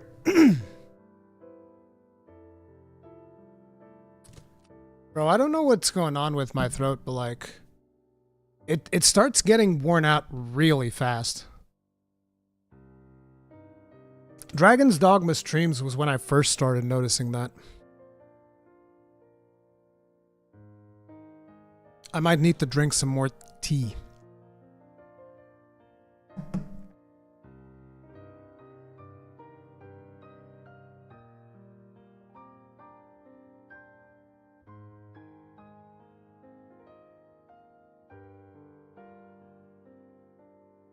Okay. Apparently, Xbox is setting up a game preservation team and wants to be the biggest technical leap ever for its next-gen system. So I'm mostly curious about this game preservation team because nothing that they are doing so far really screams game preservation. I mean, they do have the whole thing about you can play old 360 games, but it's not all of them. It's only some of them. So I'm curious as to what they're doing. So let's take a look here. President Sarah Bond says the company will build on Xbox's strong history of delivering backwards compatibility. Xbox established a new team dedicated to video game preservation and forward compatibility. That's according to Windows Central, which they published a report stating Xbox President Sarah Bond has recently written to Xbox staff to reaffirm the company's commitment to hardware development, which will be welcome news for many Xbox fans, in a plan to future-proof Xbox's digital libraries to build on Xbox's strong history of delivering backward compatibility. It's been nearly 6 months since we came together as an organization. Our collective achievements in that time frame are tremendous. Everyone should feel incredibly proud of what we've achieved and excited about the opportunities ahead. We're moving full speed ahead on our next generation hardware, focused on delivering the biggest technological leap ever in a generation. Well, you better not drag your feet like you did this one where it's, we have the strongest console, but everybody that develops on it also has to appease our weaker console, the Series S. I feel like that was a massive mistake that they've done, and it actually caused a lot of developers just go like, fuck this. I don't even want to work with you guys if I have to work with the older console. That I think that's definitely the case because we've seen a lot of situations where games straight up would not come out on the Xbox because of Microsoft's requirement that like, you also need to support, Xbox's crippled little sister that we have here, the Series S. Bond also confirmed Xbox has formed a new team dedicated to game preservation, important to all of us at Xbox and the industry itself. We're building on our strong history of delivering backwards compatibility to our players and remain committed to bringing forward the amazing library of Xbox games for future. So there's nothing actually tangible here. At a time when the gaming industry's growth is flattening, ours continues. About that. In January, the firm laid almost 2,000 employees across its Xbox and Activision Blizzard brands. Another Xbox-flavored news earlier today, we learned that Gears 6 will reportedly be announced 9th of June 2024. According to new reports, the fan-favorite shooter will be confirmed at an Xbox showcase reportedly scheduled for that day. So this article is a big nothing burger. It's just like, hey, we're doing this. Okay, what do you have to announce? Nothing!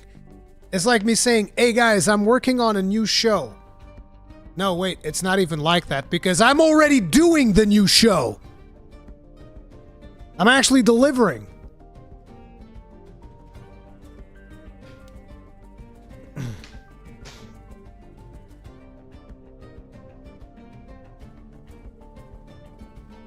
Yeah, like, see, an article like this is completely worthless. Doesn't actually do anything for us. But that's the risk. That's me hammering it out on the anvil. That's me going like, all right, I hammered this one into place, and I found it wanting. It's gonna go back in the forge on the discarded pile. They were also talking about Steam on the next Xbox, right? Yeah, they were talking about opening it up to third-party stores. So, the Steam, Epic, all of that stuff. It's like when Ruri promised Bugsnax playthrough. It's a lie. Fuck is that accent supposed to be? It's supposed to be whatever I bloody well want it to be. You got a problem there, Mr. Scotsman. Eh? Don't make me shove some haggis in your face. I don't give a bloody damn.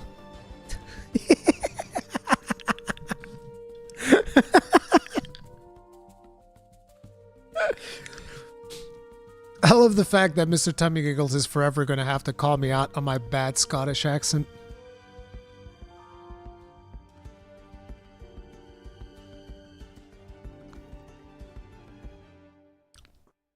Snacks up, bug breakers. Yeah.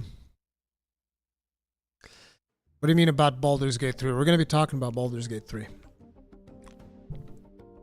I mean, we're technically speaking, it's not Baldur's Gate 3. It's Chad Vincke. Chad Vincke is amazing.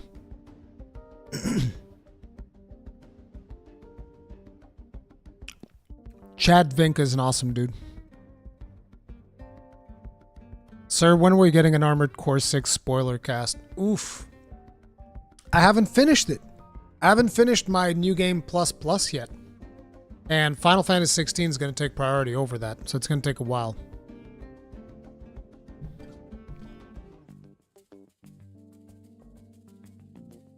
Bro, if they announce games now with capped 30 FPS, oh, we're going to be talking about that too. There's going to be some interesting things to talk about that in a bit. That's part of today's Con's Anvil. 16's also coming to Steam. Yeah, that's been announced, hasn't it? That's going to be good shit.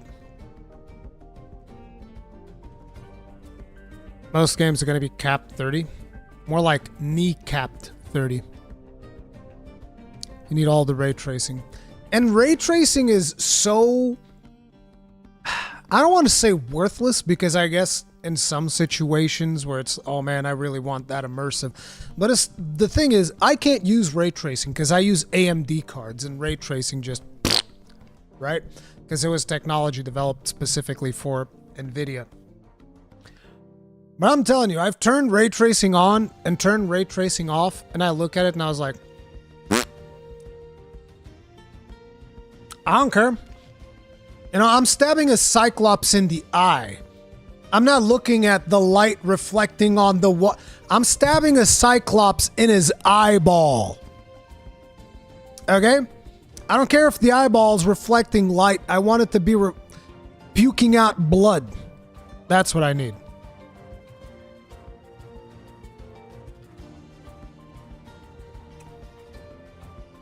Ray tracing in Dogma 2 is good, not that heavy on performance.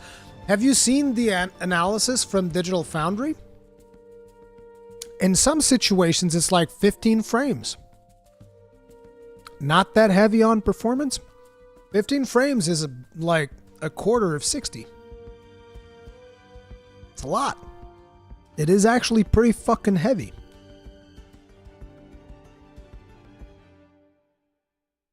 It's not heavy if you're playing on an NVIDIA GPU. Then no.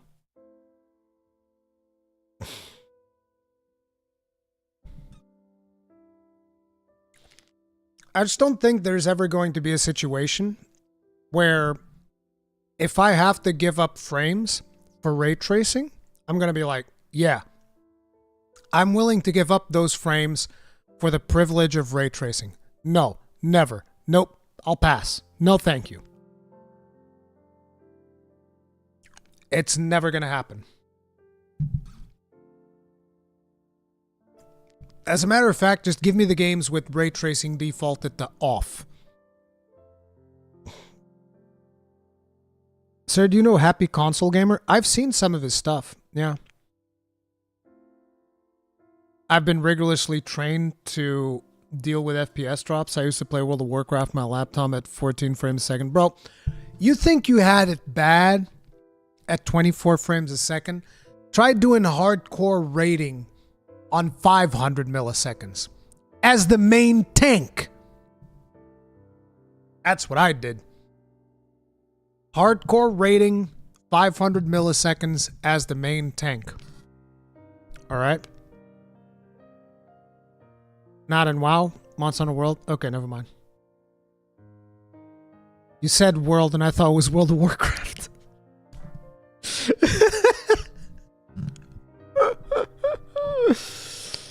Oh, man.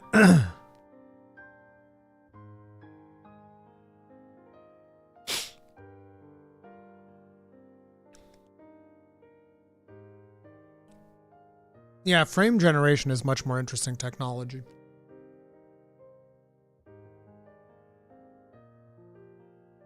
Is this a steal emote? Yes, it is. Any chance you're going to give the last standing para-zombie a try? I don't even know what that is. Probably not. Is it a competition now? Yeah, we're all talking about back in the day. Back in the day, my computer would have to go uphill twice. Talking about how bad our hardware used to be. All right. We need to talk about Mr. Chad Vincke.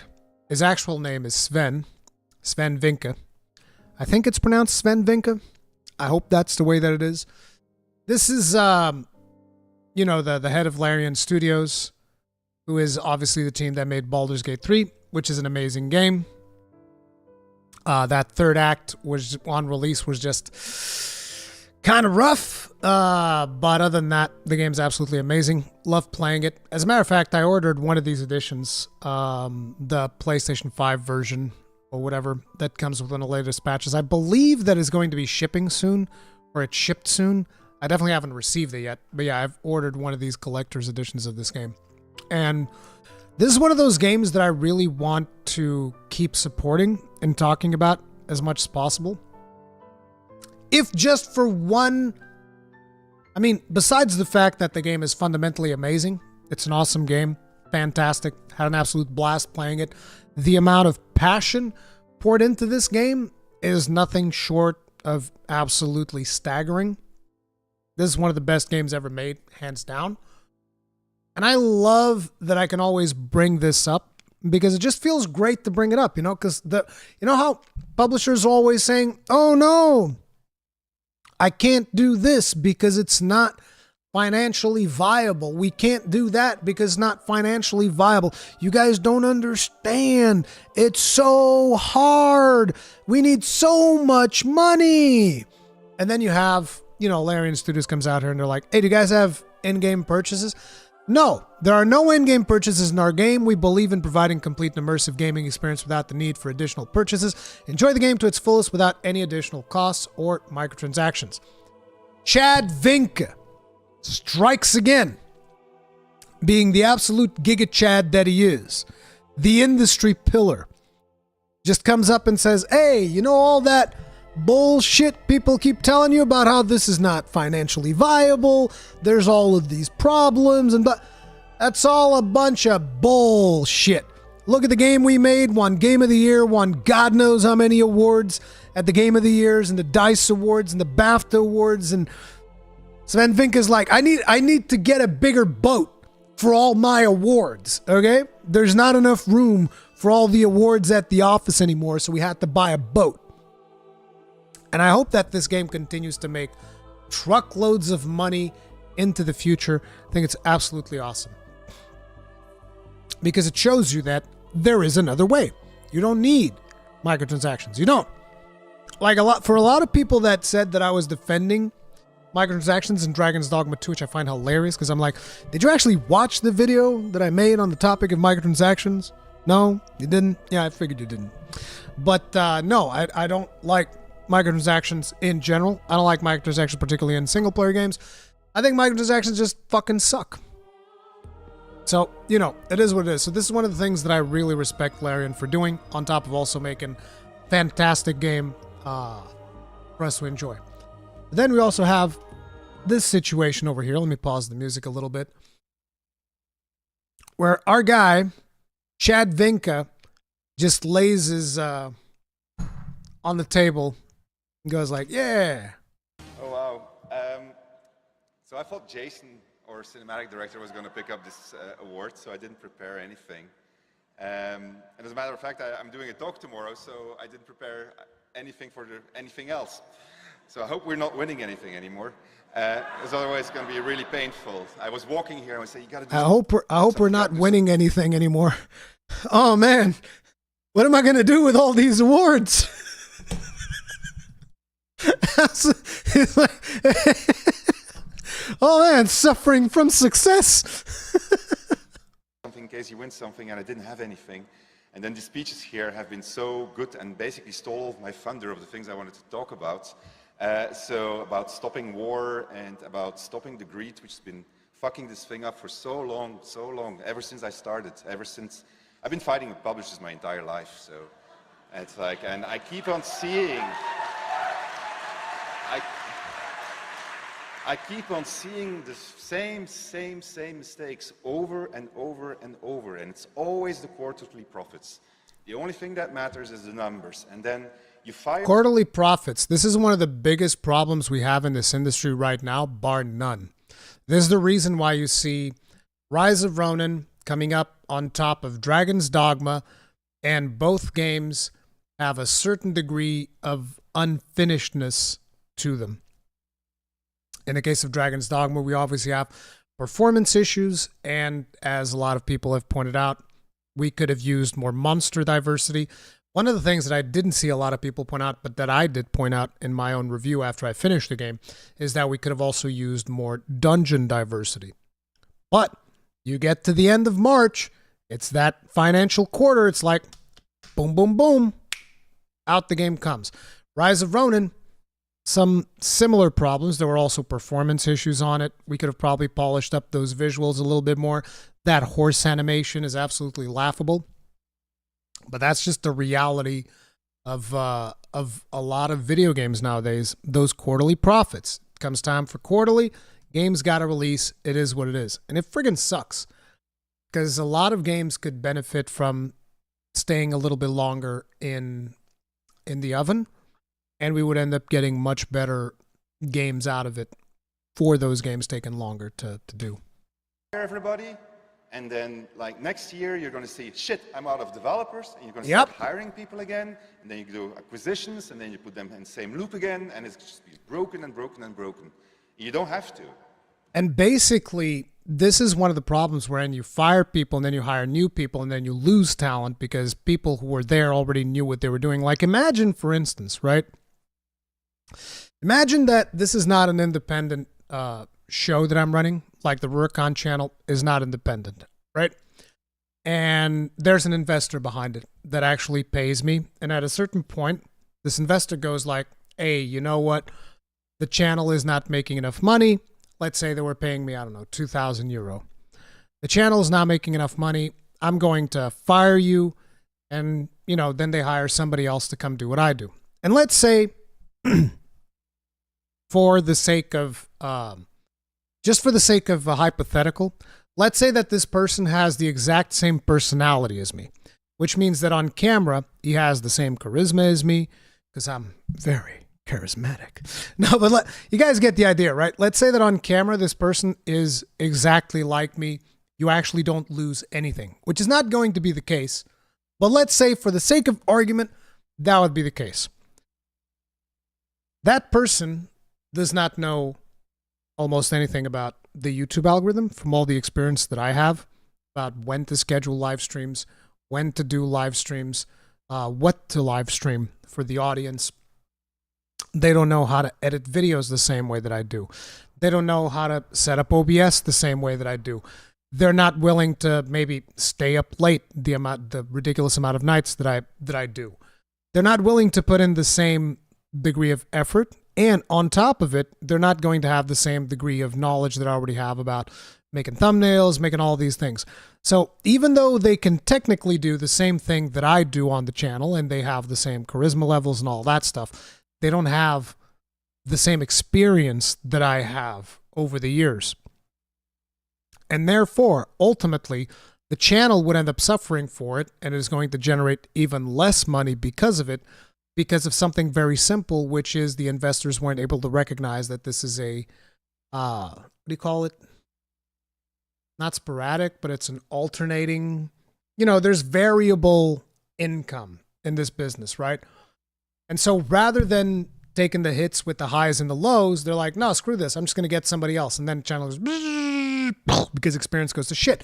Game development is fundamentally something super similar to this, because you have developers that have experience and have passion, have all these things, and you get rid of them, you sacrifice them to the line god because line must go up.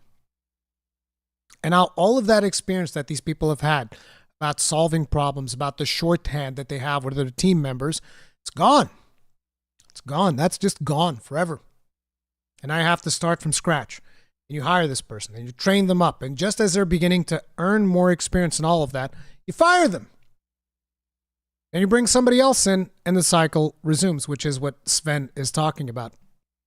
And this is one of the reasons why a lot of times you see repeated mistakes in a lot of video games. They're like, you guys made this mistake last time. And now we have the same problem. Like, what's going on? Yep, that's why. You just can make reserves, slow down a little bit, slow down on the greed. There you go. Be resilient, take care of the people.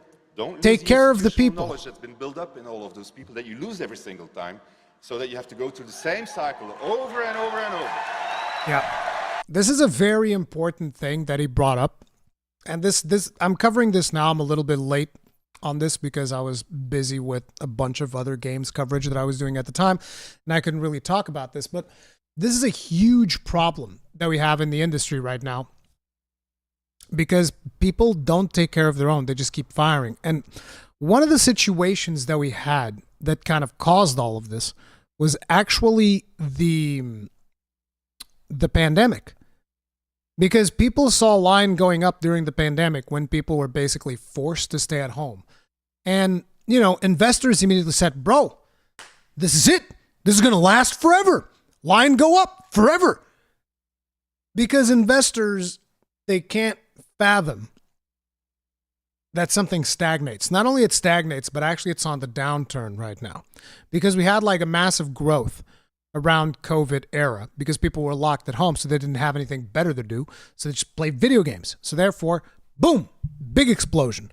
Not just in video games, but in everything, not just in video games themselves, but everything surrounding video games, like media around video games, Twitch streams, YouTube videos, YouTube guides, everything. Line go up, up, up, up, up.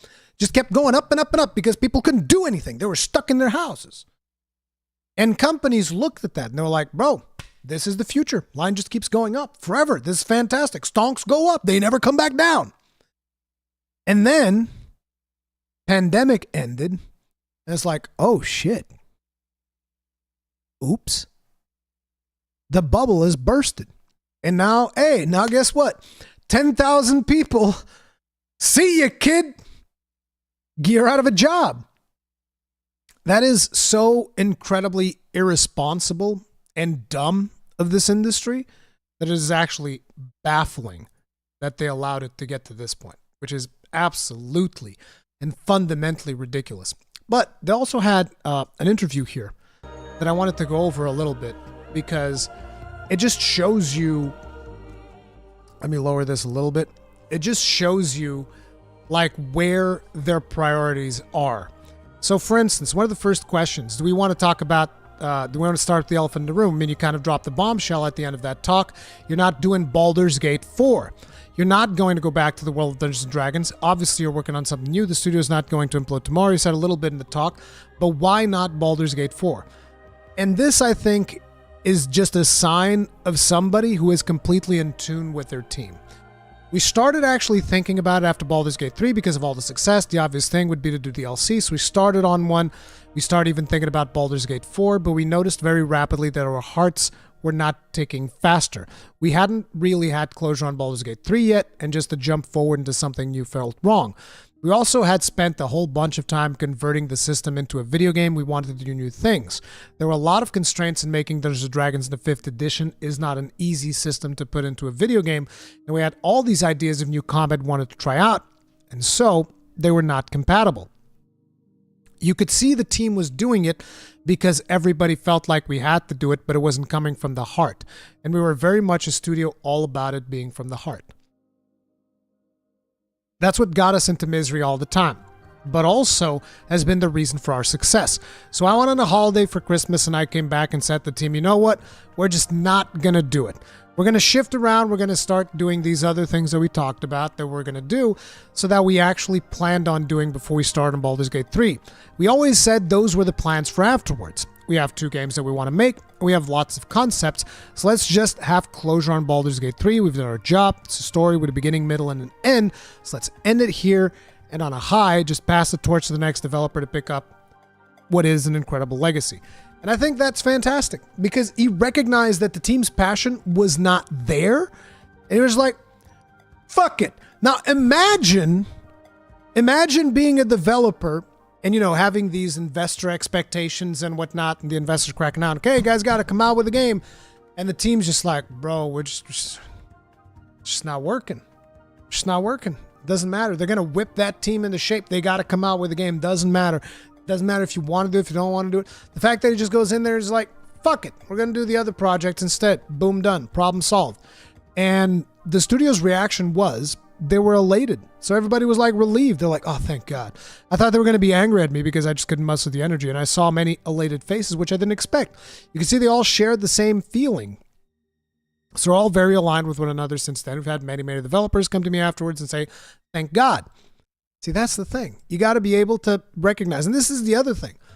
How many studios nowadays make something that's like it's a story with a beginning, a middle, and an end, and it's done? People don't want to finish their games. Like, no, this game needs to last 10 years. We need to have 10 years of shit. It's like, no, dude, you don't. You can just make a game and then finish a game. And it's done. You can just do that. It doesn't need 10 years of content. But, you know, it is what it is. This is something you won't see in a majority of studios. Exactly. There was another thing that I wanted to... This is talking about like characters and some specific stuff about Baldur's Gate 3 that I don't want to bring up. Yeah, I think that most of this... Yeah, here we go. Larian, amidst it all, you've been super vocal about the games industry direction. You had a lot of thoughts, for example, on subscription models. You had a lot of thoughts last night during your acceptance speech about layoffs and things like that. I'm just curious, to you, what does Larian Studio stand for? It's a really good question. I founded Larian to be able to make the games that I wanted to play. And so my initial obstacle was funding. So I needed a team. I couldn't do it on my own. To get a team, you need to be able to pay people. And so what did you do if you wanted to pay people? You had to go to publishing. You had to fund.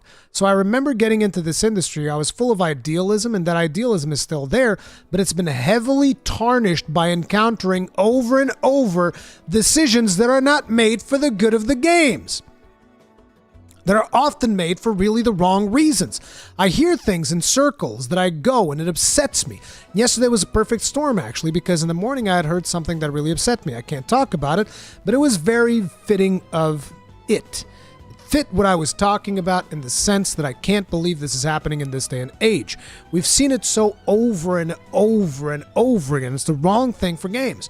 So I fundamentally believe, and I think with layering, if you go through our history, you'll find that if you do it in function of the game and you take a little bit more strategic view rather than the short-term tactical rapid gain, things like NFTs or that kind of shit that you actually as a company will most likely be better off because people will associate you with quality. And then you'll be like directors or movie stars like Clint Eastwood. You go to a Clint Eastwood movie, you know it's going to be good. At least I always thought they were good. So if you are sure that you can set for that quality, your games will sell, your movies will sell. And so I find that much more important in video games. And so I fought very hard for my teams in the past. I've been there. I had problems on the income side. Had to go back from 33 people. It was the most horrible part of my life. I've been there. I had nothing left, and I needed to live on the salary of my wife because I had put it all in the company to make sure I didn't have to fire anybody. My team, most of the team that I started out with are still with me, but they went through quite a lot of bumps like this. And so sometimes it was my fault. Sometimes I couldn't do anything about it. And so I learned that there are things that are going to lead to problems, and you shouldn't do them. And then there are things where you say, okay, that's a reasonable risk to take. You have to take risks. Otherwise, you're not going to be able to innovate. And then you don't want to be stale either. But then there's things that I get done. I heard, oh, we're making 1 billion now. And in 3 years, we'll make 2 billion. Come on. All right. That's literally a mission statement that I heard from a particular publisher. And so obviously they fired plenty of people and things went wrong. And the decisions that are being made are, they're the wrong decisions. It upsets me because I work with those people and I really don't understand why. Because on top of that, there's typically people that don't play the games. So they have nothing to do with the art of game making. So I'm not going to say this way too much trouble. So I have strong opinions about it because I was a developer. Well, I am a developer, but I was a developer that struggled a lot, like people are struggling now. In the beginning, I came to the GDC, I had to sacrifice everything to get here. It's a long answer, I'm really sorry, but you hit home. I don't think the struggle would have been that hard if some of the interests of the companies that could provide the funding would have been slightly different. And I think that goes across the board. And if that would be the case, I think we'd have a better industry and we would have better games, actually, rather than seeing rehash after rehash till the player audience gets tired of it. So that's also why it was important with Baldur's Gate 3. We said, okay, we've done that. Now we don't have to start milking it. We can just go and do something new. And that's the thing. The problem is the suits that are at the top making the decisions. They don't actually play the video games. They don't understand what players value. All they see is the fucking line. And if they can squeeze 1% more out of that line with microtransactions, I think that Dragon's Dogma 2 is actually a perfect example when it comes to the microtransaction situation. Because some suit at Capcom decided like, hey, you know what?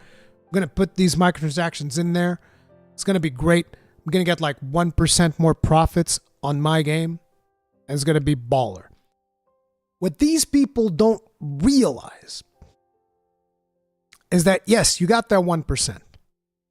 But how much did that cost you in a PR image standpoint, where everybody came out of the woodwork to trash your game? They even spread misinformation about the microtransactions purposely to trash the game. Which, to be honest, in a lot of ways it is deserved. I don't like people lying, but, it is what it is. I even corrected the lies. But fundamentally, the PR hit that the game took from the microtransactions, I would argue they lost more money in potential purchases than they gained from those crappy microtransactions, which were worthless to begin with. So,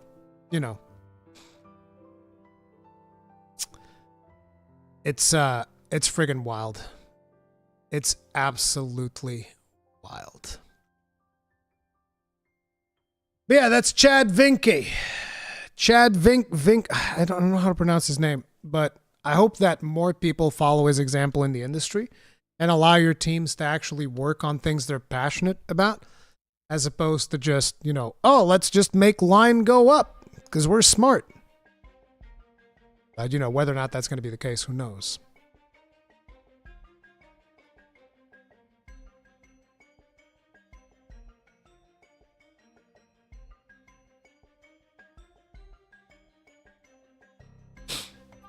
103 minutes were just done topic 1. Well, no. A lot of the other stuff was also part of the topics. We just done topic 1 that was on the title. Oh man, my nose is itchy as a motherfucker. Friggin' allergies, dude. You guys want some allergies? I got so many of those.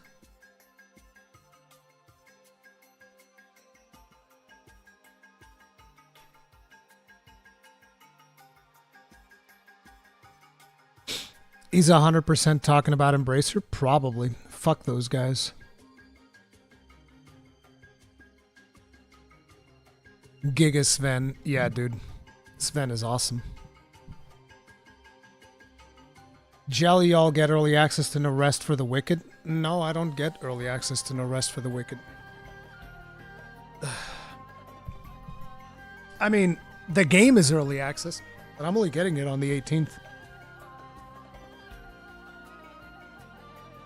Is your son still mad at you? Why would my son be mad at me?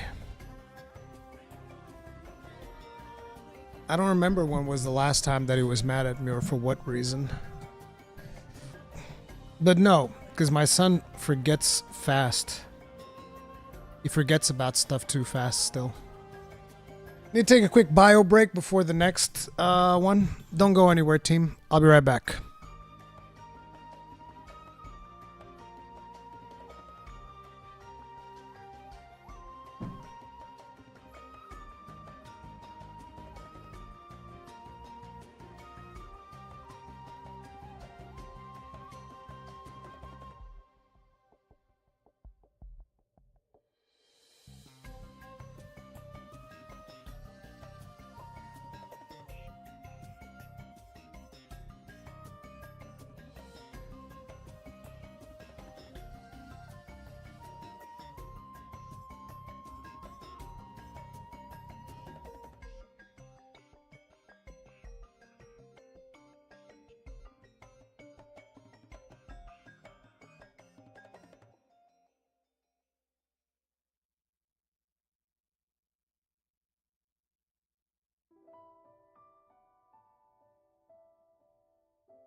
Think we may get more actual gamer CEOs like Sven. Most CEOs are older. Seems like we're about to enter a new generation of CEOs who actually understand actual gaming better.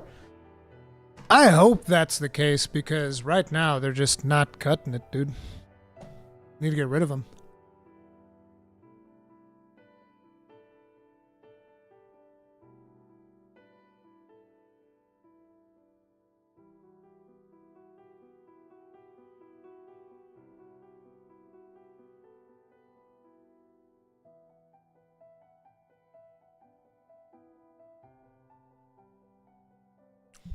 Xenoblade Chronicles X soundtrack is so good. I just realized you guys can see the amount of biscuits in the camera. Yeah, I got a ton, bro. Look at that shit. Yeah.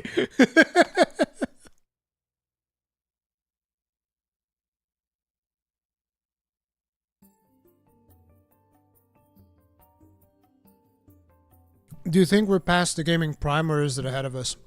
I think the industry is too volatile.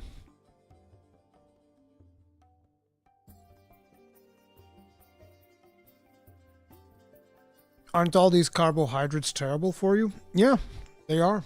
Atrocious.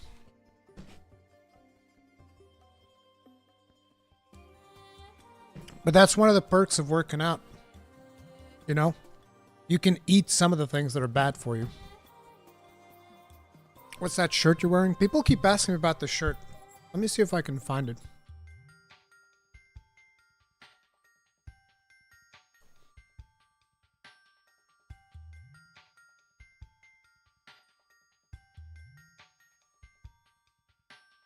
Oh, they're not even here anymore.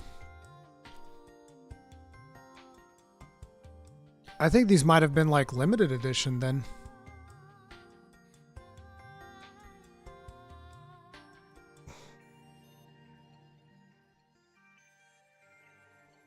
This stuff might have been limited edition.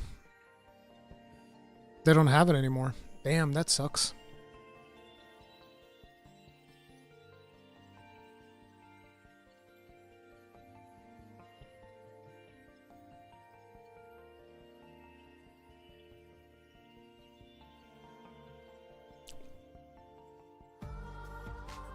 Yeah, but this used to be from the Endgame store, which is from Eric's gaming team. They did like a Monster Hunter collaboration, and they sent me some.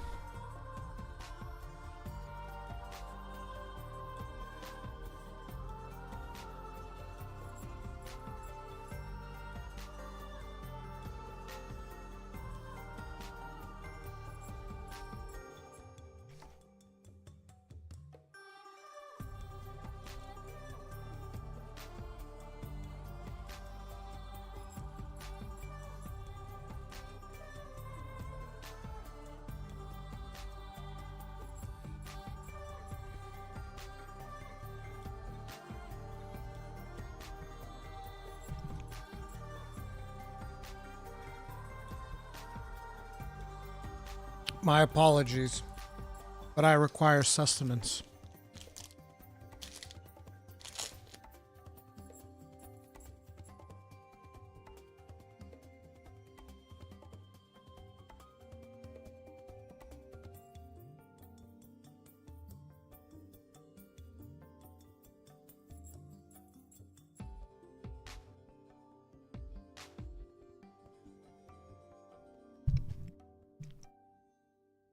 You guys ever seen actual gameplay of Chronicles X?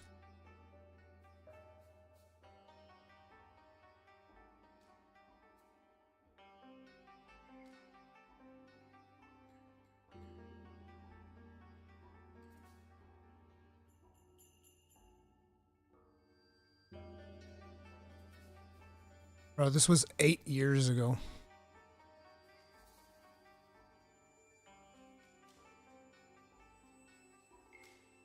There's just a beginning section.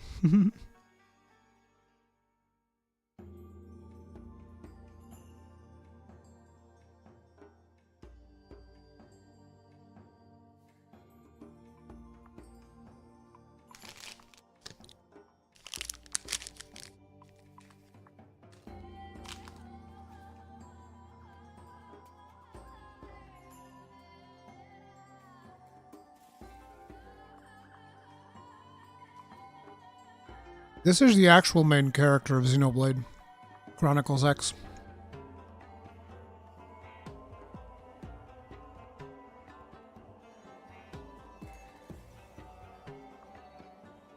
Bro, this game is so underrated. Oh yeah, it's just me casually killing this big-ass motherfucker right here. I don't even worry about it. Ain't nothing but a thing. Swapping between melee and ranged combat, no problem. quick time events.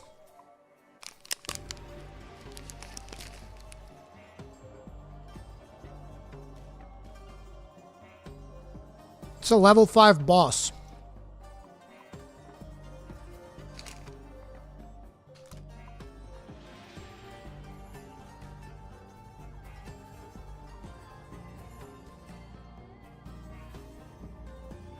This was the first time I ever played the game. I sucked at it.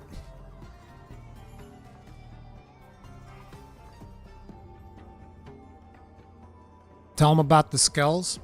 So you get these mechs. I think I might have even skell footage. Over here.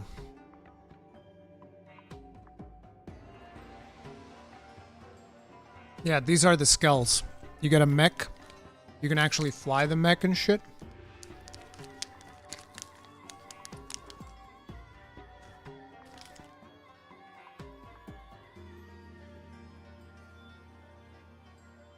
Transforms into a car.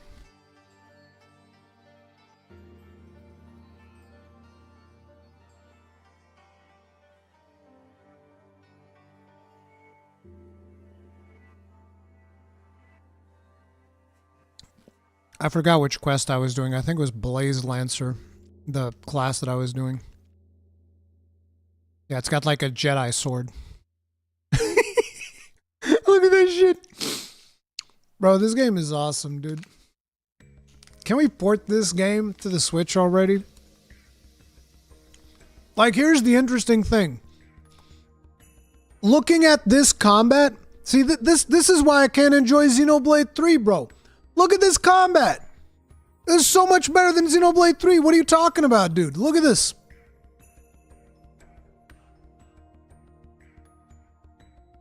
Ouroboros my ass, dude. This was amazing. How about eating Tatsu? You don't eat Tatsu. Tatsu's a nice guy.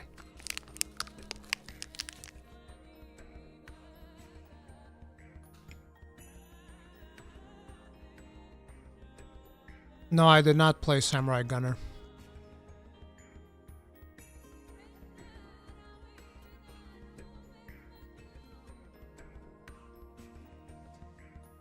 That's a level 40 boss that just killed me. I'm level 52. Now that's some proper fucking challenge right there. I was like, okay, what about if I have a gun? Or no, I'm actually leaving. I was like, fuck this shit. I'm leaving. Oh no, I went and I fought still. Yeah, these things go from being a transport, you can actually fight on them. Bro, it's so insane. This is so good. Yeah, I've played Dynasty Warriors.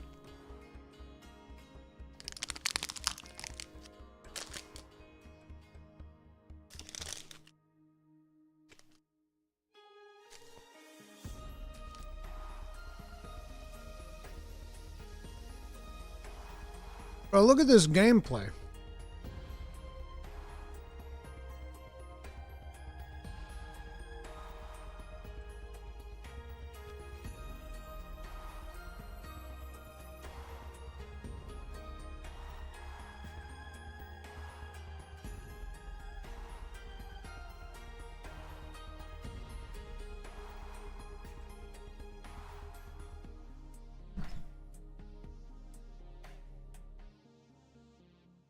I have a Wii U just to play that game. Yeah, tell me about it.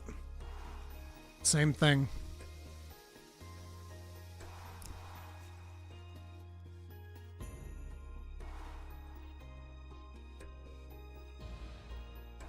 And did you know that this Xenoblade Chronicles X game actually had multiplayer?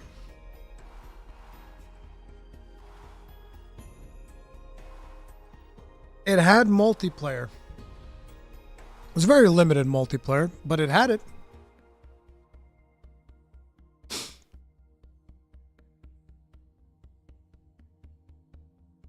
Dude, my whole party's getting overwhelmed over here by these dudes. Boom. You eat the great sword. That's what you get. Now, to be honest, even at this point, I still didn't know how to play Xenoblade Chronicles properly. I had no idea what I was doing. If I was to play this now, it'd be so much different. Because this was the first Xenoblade Chronicles game I ever played. I played this before I actually played Xenoblade 1. It's so good.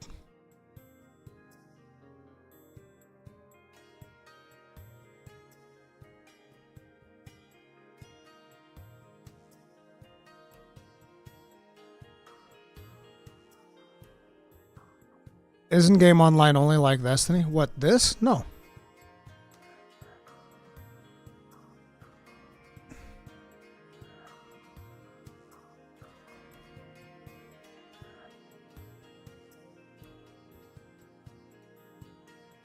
All right.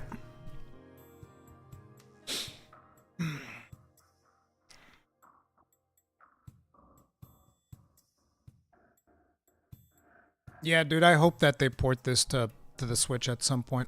That'd be amazing. So, another fantastic game that we received earlier this year was Enshrouded. Now, this is an early access game, so, you know, be aware of that before you just buy into it blindly. I made videos about this, and I'm going to be having something that I'm probably going to be doing a little bit later this week. They were able to sell 2 million players. The main reason why I even gave this a shot was because of Pal World, to be honest. Because usually I don't play survival games. But I do remember seeing their Game Awards trailer, and I was like, alright, Enshrouded seems like it'd be fun. I should check it out. So I checked it out. Me and Kagran and Wananagashi. And this is actually a pretty fun game. They've also came up with a roadmap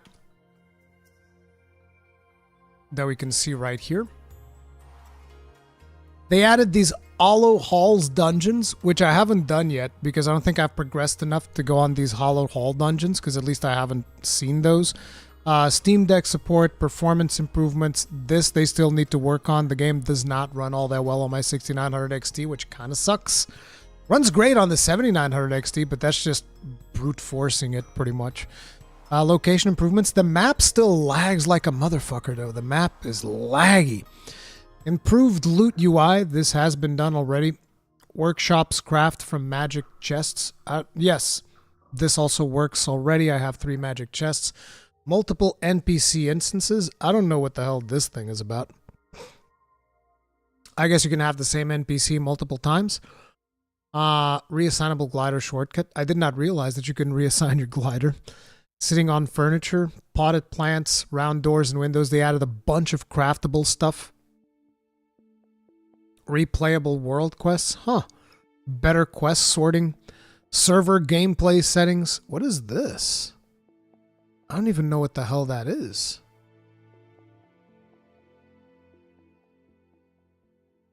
What does it say in there? You can't tell. Server user rights, townsfolk, NPCs. That's going to be some new stuff that's going to come later. Vanity system. Editable signs, musical instruments, townsfolk, pets, animal farming. They're adding a bunch of stuff. And there's some more things. Out of these ones, one of the most important ones, I would say, is instance dungeons, as well as more biomes and water. They're adding all of these things. Apparently also world events. I have no idea what these are going to be like. But like, this game is just getting better and better. I've played it recently to kind of like get refamiliarized with it. It's really good. It's an absolute blast. And they're updating it. And they're going to continue updating it. And yeah, these are some of the new quality of life things that they've added and whatnot. Have you guys played Enshrouded? Trailer sucked though. Oh yeah, I saw the trailer that they did for this. Was not very good. Oh no, you mean the one at the Game Awards, yeah. New update's supposed to be pretty good. Yeah, I want to do these Hollowed Halls dungeons. Has any of you guys done it? Because I haven't done those yet.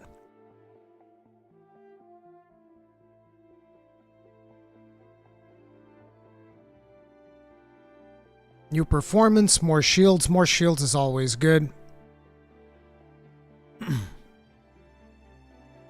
You've done all of the Hollowed Halls dungeons? How many are there?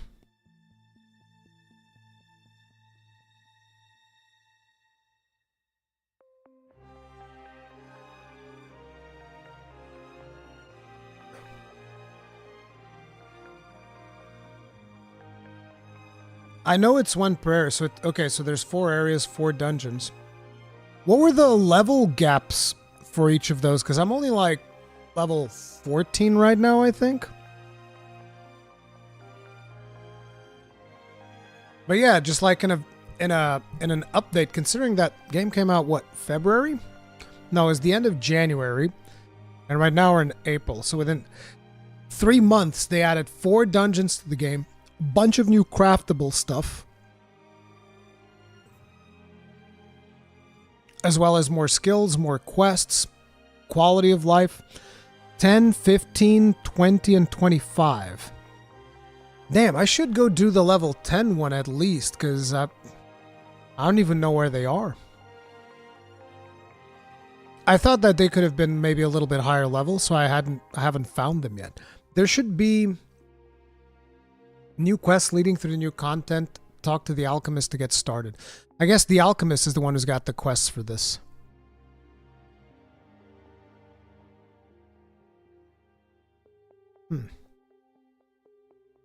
But yeah.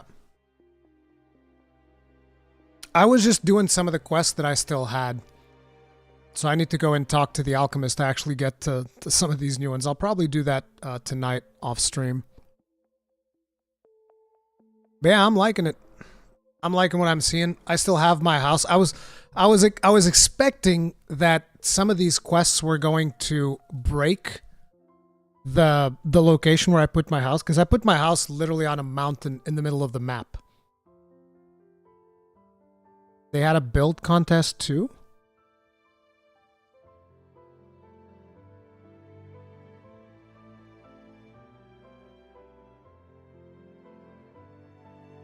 I think I'm just going to let them keep cooking before heading back in. Yeah, I think that's smart.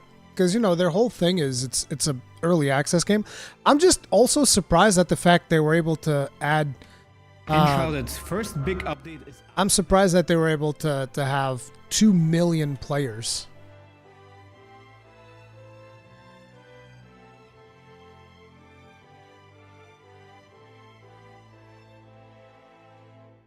Like, look at this. This looks good. Wonder if the loot's any good too. I guess it kind of sucks if you're already a higher level. Wish you could like level sync for these and then get level appropriate rewards. Or better yet, have the dungeon scale.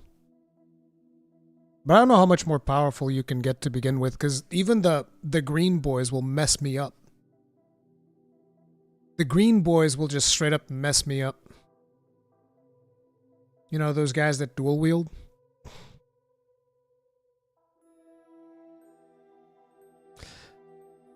Are the bosses in the new dungeons? I haven't been able to play those yet.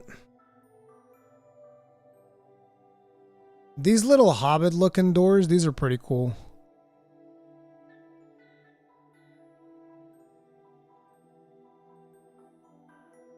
I like the castle that I did. I did this really cool castle on top of a mountain. You can straight up make an outhouse.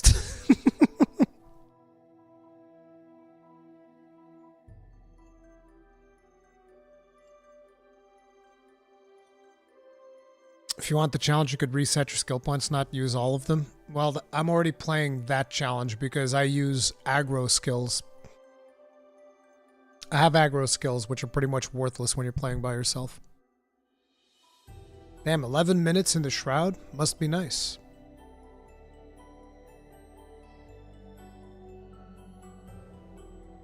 It's a funny thing about this game that I can... Whenever I'm doing inventory management, I need to use mouse and keyboard. Whenever I'm actually playing the game, I need to use controller.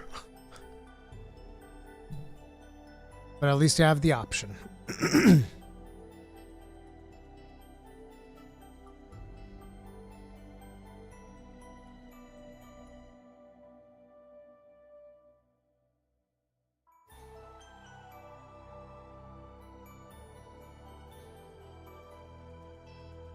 What are those animal markers? Those are new.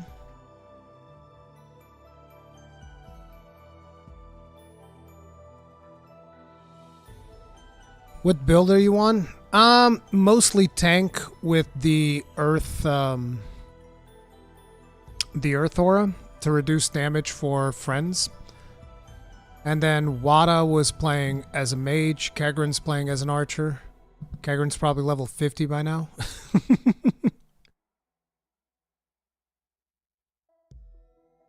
I don't know if I fought one of those blue lizard dudes yet. We fought these big guys. One of these big guys yesterday almost one-shotted me. 3 level 25 characters. Ah, who could have thought?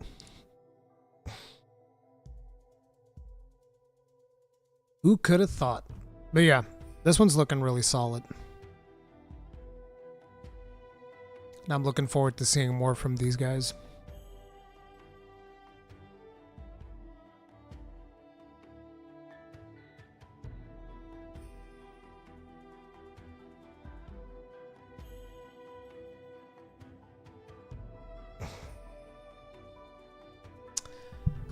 But yeah, two-handed needs some work.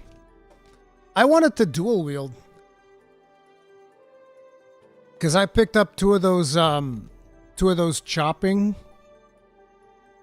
butcher knives. Now I wanted to dual wield those, but you can't. So then again, shield's also pretty awesome.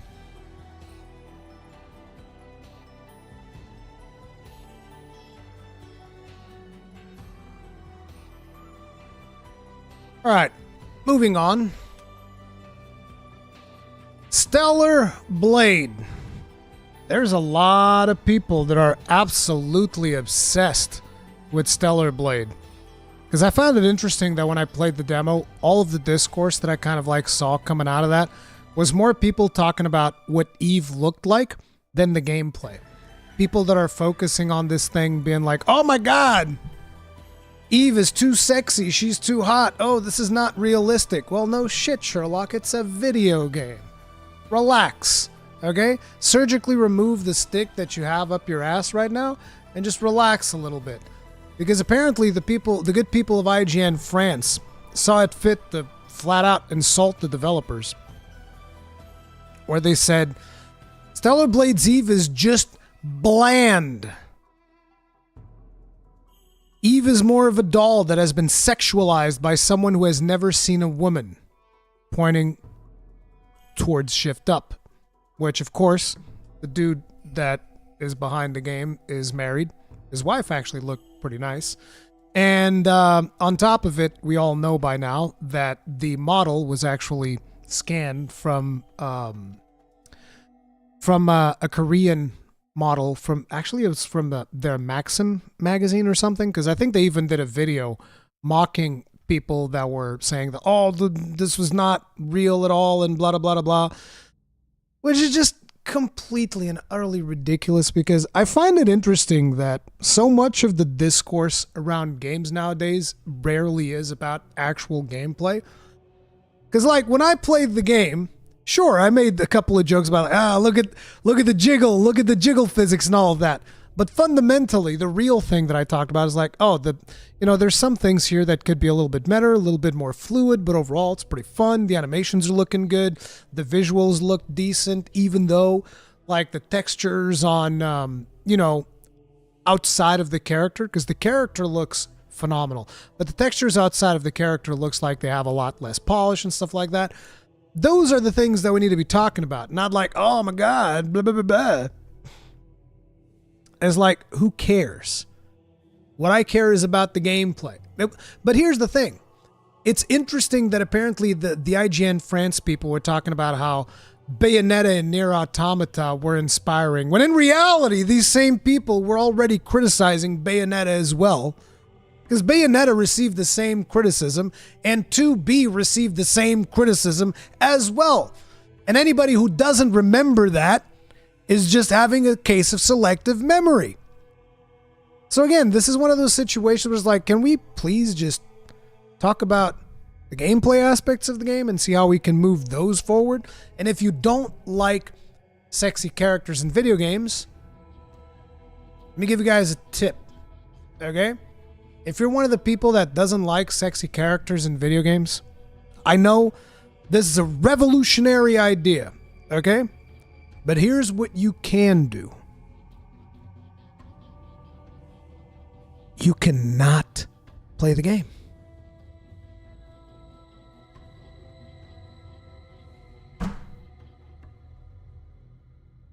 It's almost like those moments where you have these people that constantly come up with Dark Souls needs to respect its players and add a difficulty option. Or maybe you can just choose not to play the video game. Holy shitballs.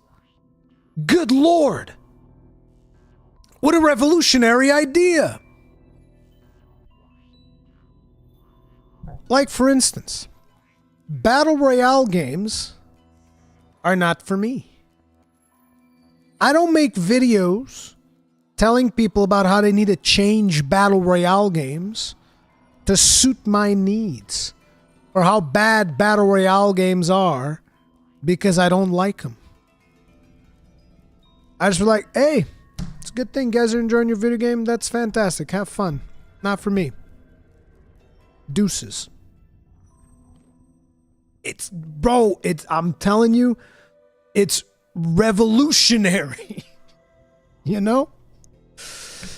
But yeah, that's one of the situations around Stellar Blade. Everybody is obsessed with how Eve looks like. I think Eve looks fine. It's not a problem at all. And if you have problems with the way that the main character looks like, you can just choose not to play the game. It's just that simple. It is what it is. Now, another thing when it comes to Stellar Blade is that the director reveals the game is going to have New Game Plus mode that is not going to be present on the release of the game, but it is going to be added later on. I hope that New Game Plus has scaling enemies, because, you know, that's something that Dragon's Dogma 2 should have done. We should have had some scaling enemies in New Game Plus. That would have been good. But yeah, there's going to be New Game Plus mode, and there's no microtransactions with one exception. The one exception that he says is if they do crossover collaborations with companies in the future, they reserve the right to sell those items, which I'm not a huge fan of. I prefer getting those things for free, but, you know, it is what it is. But then again, if they're already working on a bunch of like outfits and stuff, and you're going to be able to get all those for free, because I saw a bunch of outfits in the demo that they had. They had a ton of outfits, and they also showcased in the trailer a ton of outfits that you're going to be able to get for free, which in a lot of video games, stuff like that is already monetized. That's cool. But, you know, they're saying if we do a collab with somebody in the future, then yeah. But they're going to add a New Game Plus as well. So everything's looking pretty good. I'm hyped to play it, you know? I don't think it's going to be something that I'm going to be like, oh my God, I'm chomping at the bit. But like what I've played was fun enough that I'm like, yeah, I want to play that. I think it'll be cool. I think it'll be fun. So yeah, sounds good to me. Hope we get a Stellar Blade Nier Automata collab. I could see that happening because, damn it, I forget his Yoko Taro. Yoko Taro is also all about sexy characters and stuff, so he'd probably be down to collab with them for sure. So yeah, I'm actually happy. Like these guys are doing what appears to be a pretty solid game. Although I kind of wish that this was the standard and not the exception, right? I can't be alone in wishing that. This needs to be the standard of single player games. No microtransactions. Okay, we launch the game, we sell you the game, you buy the game, everybody's happy. Be amazing if we could go back to those days. But yeah, Stellar Blade looking like it'll be pretty fun.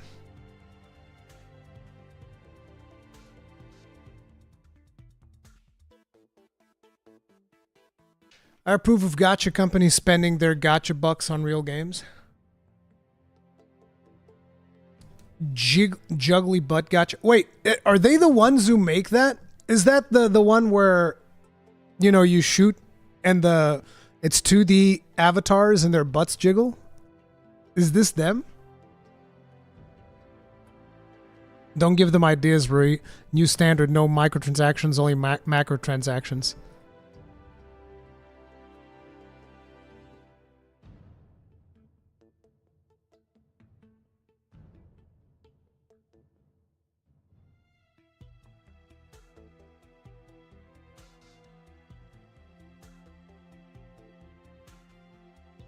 I need to see this.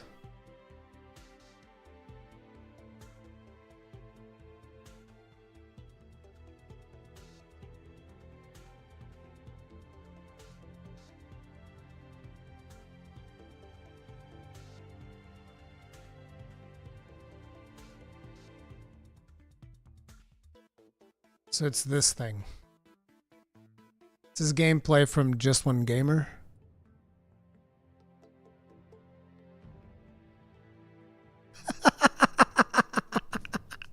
So this is the game they did before Stellar played. Bro, that's awesome.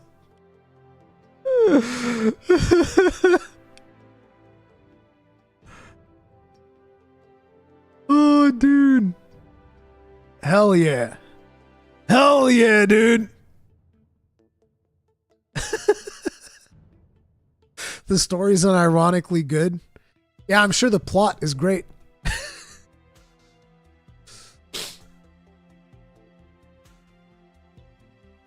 Search Nikkei volume. Scared now. Scaring me.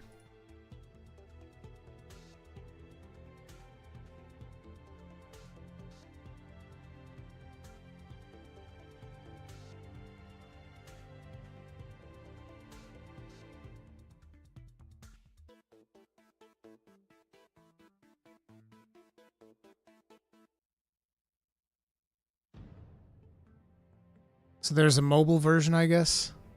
Oh my god.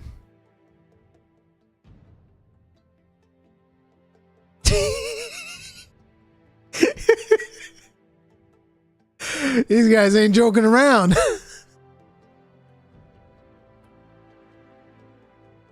I love how they all need to squat in order to shoot. I think that's smart.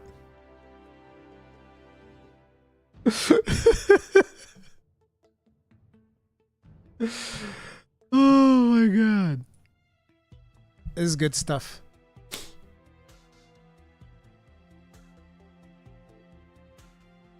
What do you mean you can't take it seriously? This is phenomenal. I'm probably already getting content warnings and stuff. After I read that Microsoft wanted devs to not focus on over-exaggerated body parts. I mean, have they forgotten about Gears of War? Of course. It also has an auto mode. Or when you do another Helldivers stream. I don't know, dude. I have no idea. I haven't played Helldivers in so long. Jumping back in, I'm not sure that people want to see me play it. Having Stellar Blade near a collab is not out of question since Nikki already collabed with them. Oh, good stuff. Probably pretty good.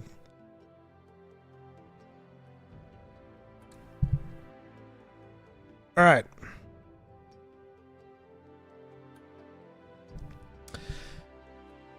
Dragon's Dogma 2 has 392 developer credits next to Starfield's 3,900.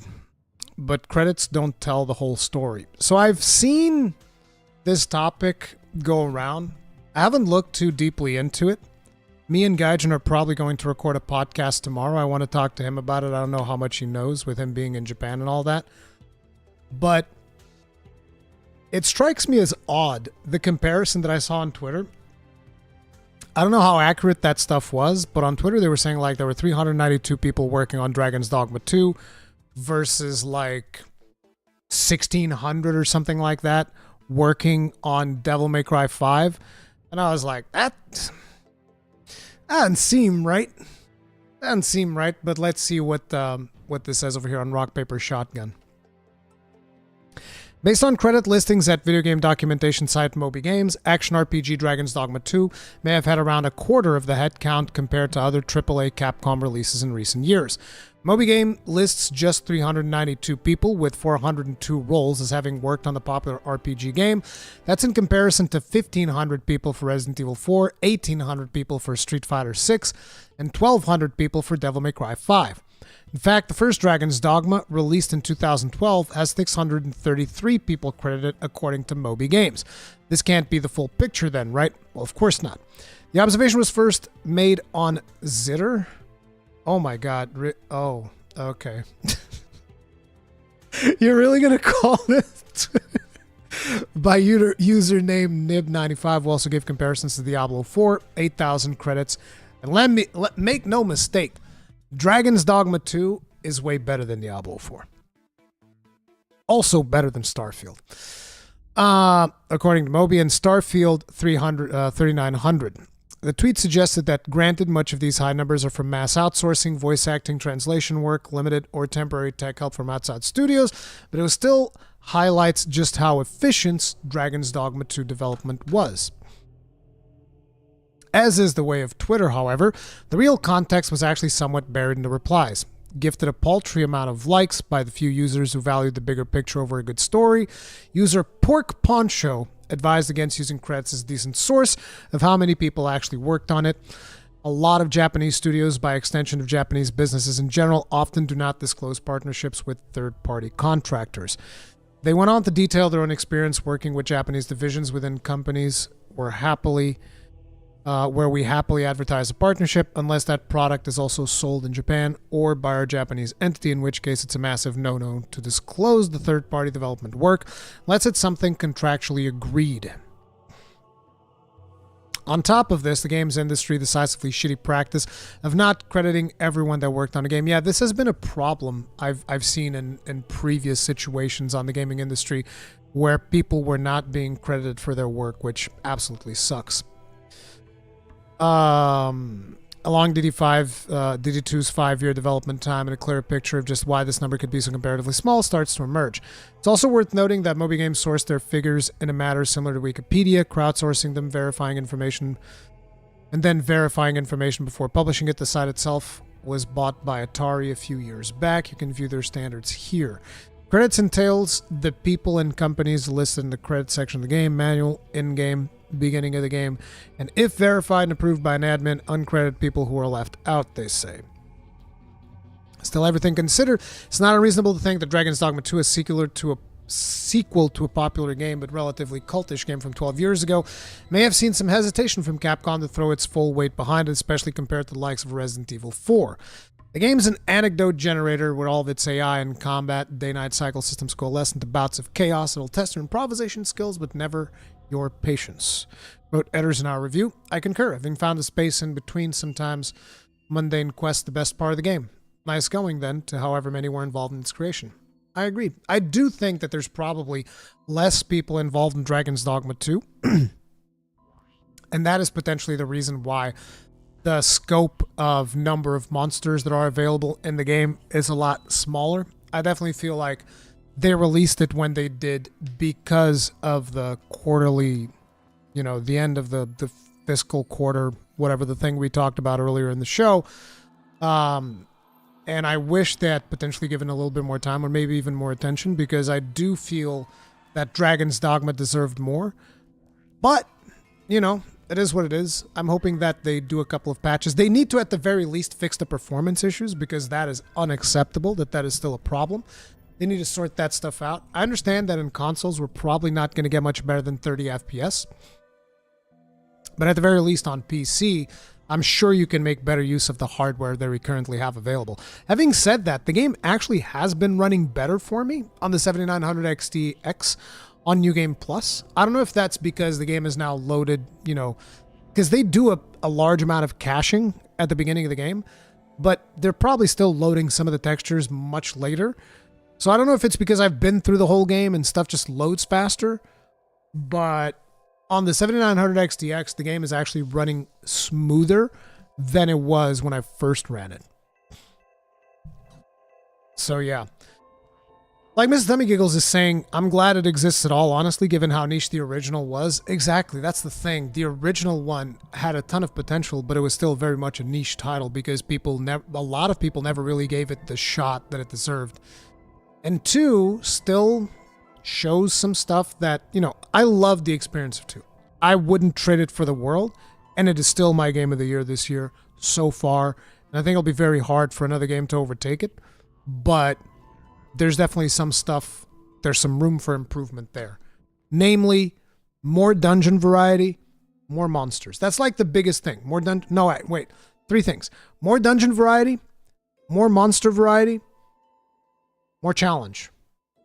And by challenge, I mean scale New Game Plus, make monsters harder after level 30 or something like that. Because once you reach 30, especially because of the balance of the game, if you're a sorcerer, it's like, just Maelstrom, delete everything. One Maelstrom can kill almost everything. And if one Maelstrom doesn't do the job, 2 Maelstroms sure as fuck will. It's just like, well, delete dragon, Maelstrom. Yeah, it is. But still love it. And there's a couple of more things that we have to talk about here in regards to Dragon's Dogma 2. So this was a system that I noticed when I was playing through the game. You know how there's a lot of players that will tell you like, oh, nobody hires my pawn.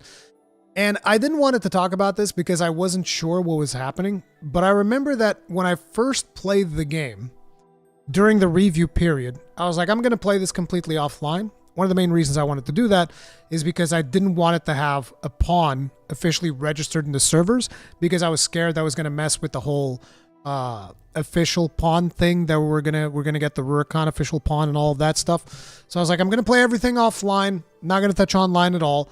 And so all of the pawns that I had were generated by the game itself. And I noticed that even as I was playing completely offline, because you can just turn off network features, right? Even as I was playing completely offline, my pawn was still getting rented.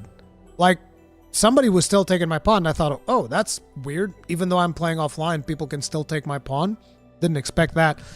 And initially, I suspected that they had a system wherein they'll just take your pawn. Like Capcom themselves will have characters that will be generated. They'll take your pawn, bring them back to kind of like simulate that your pawn is actually going beyond the rift and going on adventures with somebody else, even if you're playing entirely offline, so that you can still win rift crystals and not be left completely in the dust. I remember that I talked with Gaijin about this, and he said the same thing. He was like, yeah, I think that there's a system where, you know, the game itself will just take your pawn on adventures beyond the rift and you'll be returned almost as if you had gone on an adventure with another player. And it seems like that is the case. That's what they're saying here. Dragon's Dogma 2 features a sly method of ensuring even the most unemployable pawns get hired and thus don't deprive the player of valuable resources. As reported by Eurogamer, Reddit user Mr. Foxer noticed the existence of fake players who hire pawns no one else will. Pawns, non-player characters who will join the player on their adventures, will keep themselves busy by picking up work from other players while their own is resting at an inn or a house. This earns the pawn, and thus the main player, valuable resources like rift crystals, which are used to upgrade the NPCs. What?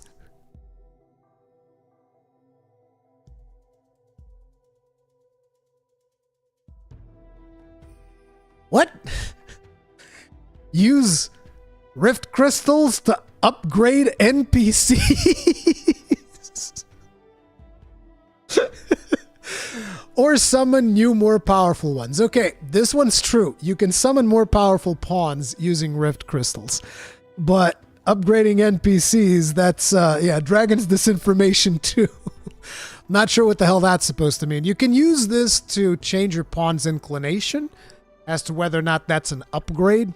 I don't know, because you can just set that inclination from the start. You can also use this to give him a random inclination. You can use this to give him a pair of glasses that don't really do anything for you. And you can use this to buy dyes that you can use to like have better tattoos or something. I guess that can be an upgrade. You can get better tattoos. Better colors on your tattoos. I mean, I definitely upgraded my pawn with proper fiery orange hair like I wanted to. So I guess that's an upgrade. But yeah, so you can basically, like, your pawn will be rented by the game itself, even if you don't have anybody that will actually take your pawn. Only a close inspection reveals how employable a pawn actually is, though, as players' only indication their sidekick was hired by a ghost comes in the travelogue. If a pawn was hired by a real person, this menu lets players check out their in-game world name and profile. If it was hired by a fake player, this section will be grayed out completely. I never noticed this difference. I didn't pay attention to it. There is seemingly little difference between the two modes of hiring, as even fake players can give the pawn a rating, send gifts, and complete the pawn's quests. Dragon's Dogma 2 arrived more than a decade after its predecessor, blah, blah, blah, just general blurbs. But yes, even if your pawn sucks, just know that the game will still take care of him and will send him out on adventures while you're resting at an inn. And then finally, there's one more thing about Dragon's Dogma, that this is something that I kind of feel that Japanese developers need to take to heart. But there's a Dragon's Dogma 2 mod to make pawns shut the hell up, and said, thank goodness for that. Now, there's already a specialization in game, which I forget the name. I think it's Apophyte or something like that. Almost like with a PH, Appa Fight with a PH. I think that's the name, but there's a specialization that basically just keeps the pawn silent. The problem is, obviously, you're wasting the specialization slot, which could be used to have him be a chirurgeon, which means that he can heal. Have him be a forager, which lets him detect stuff. Have him be a logistician, where he can just like rearrange stuff in your backpack and whatnot. So, you know, you'll sacrifice that and you can have the pawns shut up. But this is a situation where people in the West, so I feel like in the East, in Japan, nobody actually cares about this. They're perfectly fine with characters constantly screaming out the names of attacks and stuff like that. They don't really have an issue with it. But in the East, people really don't like it. And what they did, what Capcom did in Monster Hunter Rise is actually the way to do it. It's like if you're going to have non-playable characters that are going to speak, or even like your own character, if he's constantly speaking, you need to give the players the option to tone that down. Because for me, I'll always crank it all the way up because I love hearing them talk. Sometimes I get a little bit frustrated, like if I'm in the middle of a live stream and they keep talking, that is annoying. But like if I'm playing by myself, it doesn't bother me at all. I love it when they talk about all kinds of stuff. Oh, I heard a rumor about this. They're having conversations. I think that is cool. But I understand that for a lot of players, they don't like that. They probably want to listen to music and they don't want to be listening to pawns talk the whole time. So this is something that I feel Japan developers need to take to heart. And that is, we know that over there in Japan, people don't care about characters constantly screaming out the names of their attacks and all of that stuff. But out here in the West, people don't like that. So you should potentially think about giving people options to disable that stuff. That I do think you should do. I'm still not going to install a mod for it, but the option is there if that is something that you guys want to do. But yeah, other than that, I'm still playing Dragon's Dogma. Still having a blast with it. I actually romanced Wilhelmina last night. He's got one of the best romantic scenes. So that was cool. I don't know if there's another one better. Also, last night I did something that I thought was really dumb. Which basically, I went up to the queen's room in the castle, picked up the queen on my shoulders, walked past all the guards while the queen was kicking and screaming, trying to, you know, release herself from my grip. And the guards were like, hey, it's all good. And then I went to the edges of Vernworth and I yeeted that bitch into the brine. Bitches go in the brine. Yep. Straight. Blue. Blong. They just thought you were playing a game. Yeah, that's what I did.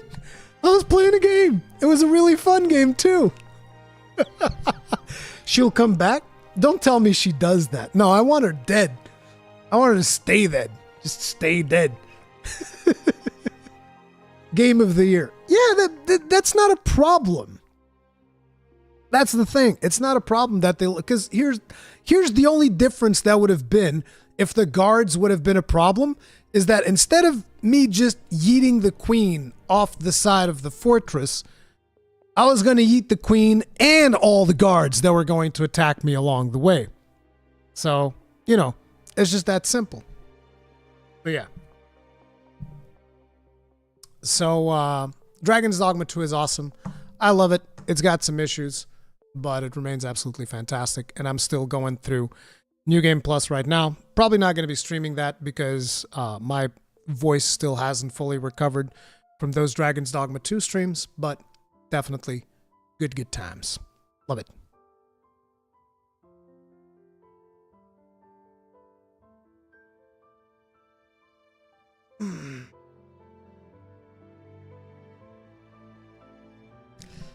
People are still mad about me liking Dragon's Dogma 2, if you can believe it.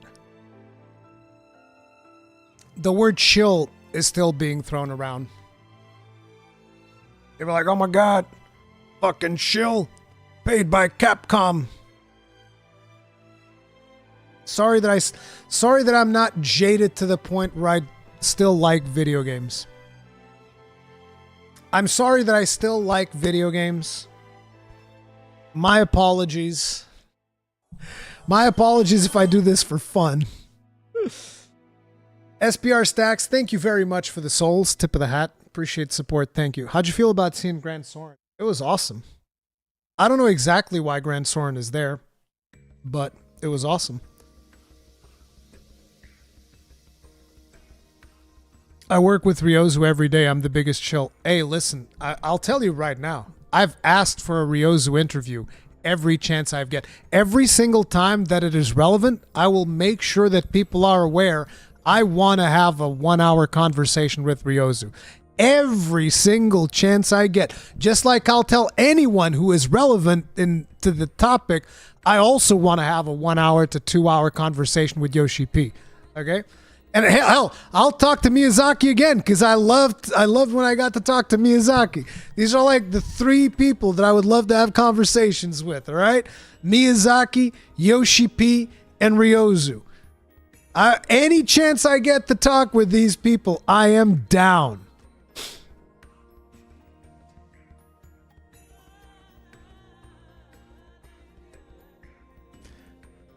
But all roads lead to Grand Soren. Yep.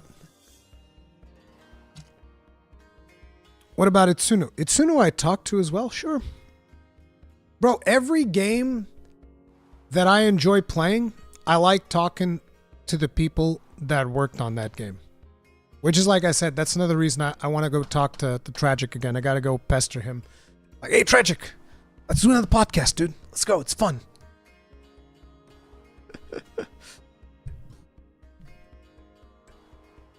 Haven't played a game that liked me so much since Elden Ring. Yeah, dude.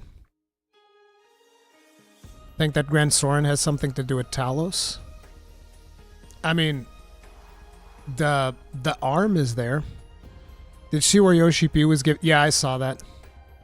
I saw that, Nicholas Frost. Yoshi P just doesn't give a fuck. He's like, I'm at a Square Enix presentation, and I'm gonna talk about fucking Elden Ring. I don't care. Yoshi P's just another Giga Chat. Like the other day, he was in I don't know if you guys see the live letters, but in one of the, was it Shadowbringers or Endwalker live letters? I think it was one of the Endwalker live letters. He's just sitting over there playing on his Zelda themed Switch. He's playing fucking Tears of the Kingdom while Foxconn is doing the rest of the, and he's just like sitting there playing his Switch. What a fucking Chad, dude. What an absolute Chad. Did you guys see that he also said that like he's going to do some new innovative stuff with Dawn Trail? Because he was like, he felt like the game's going too much into a status quo, and he's like, we're gonna change things up. I think that'll be interesting. I think that'll be real interesting. Super hyped up. Hell, I want to play it right now. The problem with 14 is the fact that like I know that if I sub right now, I have to play it for a month, and I don't have time to dedicate a month to it right now. But I want to. I want to so bad. You also talked about the Final Fantasy IX remake. I never played the original. I have no nostalgia. The one that they'll get me with is the Final Fantasy VIII remake that everybody fucking hates for some reason. The game's awesome. Final Fantasy VIII is better than Final Fantasy VII.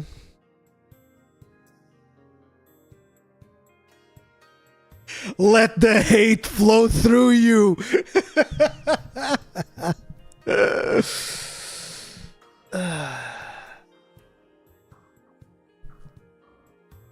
8 is awesome, dude. I don't give a fuck. Finished Final Fantasy VIII 3 times and I still hate it. You have too much free time, dude. I'm very jealous. I wish I had as much free time as you do. Always flexing about how many times you finish games. I'm like, bro, you can barely finish a game once. Unsubscribed. Ooh. Got him. This is how we find the Final Fantasy VIII haters. We don't tolerate you people around here.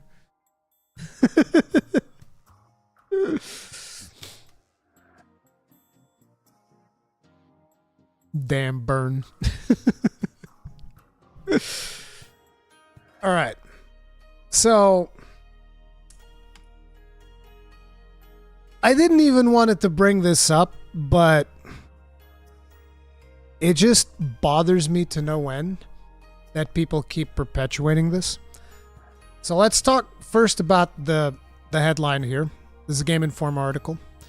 Senua's Saga Hellblade 2 locked to 30 FPS on Xbox Series XS, according to VFX director. Now, let's make one thing perfectly clear. There's nothing wrong with a game being 30 FPS. If that's the best you can do, lock those fuckers in, let's go. If you believe that the visuals of the game are more important to your vision than the frame rate of the game, hey, you do you, that's perfectly fine. Listen, I play tons of games on the Nintendo Switch, okay? I'm not a stranger to playing 30 FPS games. I think that's fine. I don't think that's a huge problem. Making that perfectly clear. Hell, the PlayStation 5 version of Dragon's Dogma 2 only runs at 30 FPS. It's fine. It's not a problem. I will always take more frames if I'm given the option. If I can get 60, bro, that's my jam. Give me 60 over 30 any day of the week. Any day of the week. Okay? If you can't get there visually, sure, lock it down to 30. It's whatever. I just want to make it perfectly clear because for some reason, I've had a bunch of comments in the past of people telling me that, like, you criticize Starfield so much for 30 FPS. And I'm like, I don't feel like I did. I don't feel like I did. I said I don't think that Starfield looks so visually fantastic that you can't reach 60 FPS. But if you couldn't, that's fine. Whatever. Give me 30. It's whatever. I might have said that. I might have criticized the way that the game looks and feel like you could have probably gotten 60 FPS out of this if you tried hard enough. But, you know, it's whatever. It's whatever. Right? So to me, if you want to have a game be 30 FPS, this is not a problem. No complaints from me. You do you. No issues. Make that perfectly and abundantly clear. Because what comes next, a lot of people are not going to like. Mark Slater Turnstill confirmed the game will run at 30 FPS alongside dynamic scaling on Xbox Series XS, as reported by WCCF Tech. Slater Turnstill told GamePro the 30 FPS makes sense with the game's more cinematic nature. See, this is where you fucking lose me. All right? You can tell me you're giving me 30 FPS because you're limited in the hardware. You can tell me you're giving me 30 FPS because you want to, achieve maximum visual fidelity. These are all perfectly fine arguments. But the moment you try to tell me that 30 FPS makes sense because it's more cinematic, my bullshit detector explodes. It's like, bro, are you insane? Are you insane? No, 30 FPS in a video game is not more cinematic. No, I'm sorry to burst your bubble. I don't give a fuck. Making something less frames per second doesn't magically make it more cinematic. I thought that we had done this discussion in the past. I thought that this discussion was over. Imagine how cinematic it would be at 24. Yes, exactly. Let's make it 24. Like actual cinema. Why not?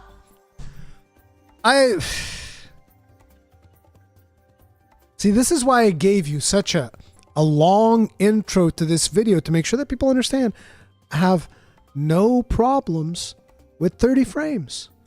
What I have a problem is with you telling me that 30 frames is more cinematic. If I want to go see a movie, I'll go see a movie. And I'll judge that movie based on the frame. Frames are probably not going to matter because guess what? When I'm watching a movie, I'm not controlling a character.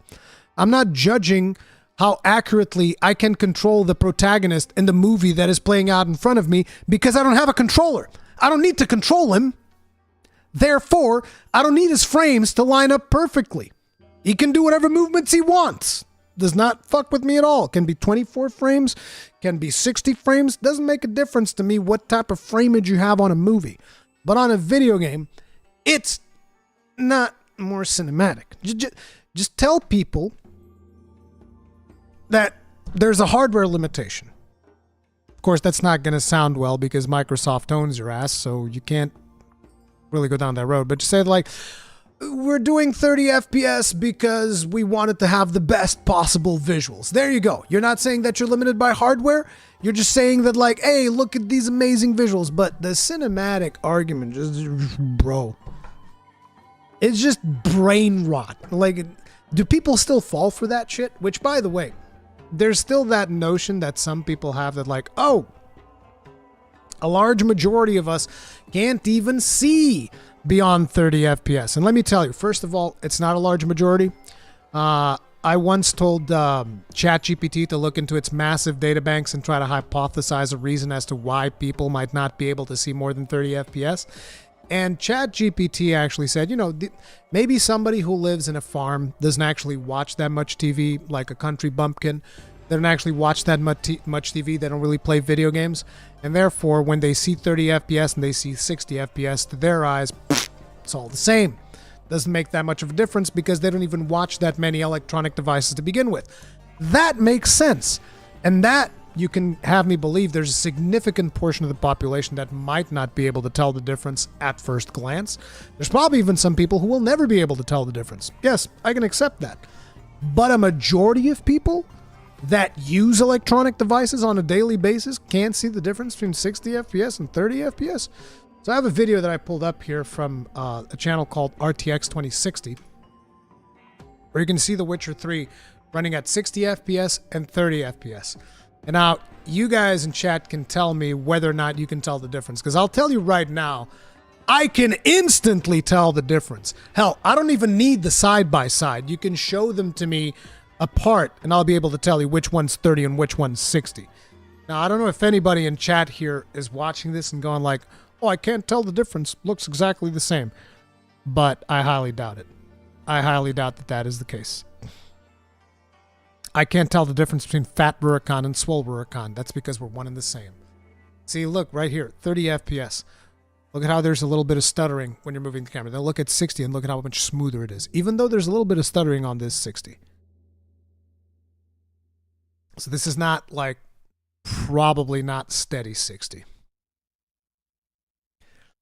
Side by side, I can tell the difference, but while playing, not. That is weird. Dude, that is very weird, because I can instantly tell whether or not a game is running sub 60 or it's running 60. I can even tell when it's running more than 60. Even though once you start going above 60, like once you go above 120, then to me it starts getting harder, because I've only recently started using a monitor that goes above 60. So yeah, going beyond 120, I start getting diminishing returns. But if I was to experience it over a long period of time, I probably I would be able to start noticing the difference more and more. But I do think that above 120, you start getting diminishing returns. But again, it depends on how long you've been having those things. I can never tell, I'm sorry. Dude, there's no way you can't tell, dude. There's no way, right? I mean, just look at this. How can you not tell? Playing is the only time I can tell. Videos always look choppy. If videos look choppy, that's like a Windows problem. Maybe you have like some bad codec or something. Or you know your TV can insert those frames. Yes, some TVs can insert frames. This is true. But even if they insert the frames, you should be able to tell, because there's brutal ghosting around those characters. The first time I got exposed to that was in Final Fantasy 15. I had a TV at the time that did that. That TV has died on me since then. But I had a TV that did that back in the day. And yeah, you could tell a ton of ghosting around the character when you have those frames being artificially inserted. I see color different. No, stop. I don't like 60 FPS on TV. What? Oh, you mean like on a TV show? Yeah, I can tell. That I can kind of like see for some people. 60 FPS is weird. But yeah. I've read a new study a week ago. According to that, some people's eyes have different FPS IRL. Yeah, that's what I was talking about. Depends on how much you actually use electronic devices. Then I can see that being a thing. But like anybody who games should be able to tell the difference, especially if you see it side by side. Although I will also say that when you are playing 30 FPS, eventually your brain starts kind of like filling those frames for you a little bit. So most people also can get used to it, 30 FPS. I definitely can. I don't have an issue playing 30 FPS. But yeah, I just thought I'd bring that up. And it's like, bro, stop telling us that it's more cinematic. That's dumb. That's a dumb argument. Please stop it.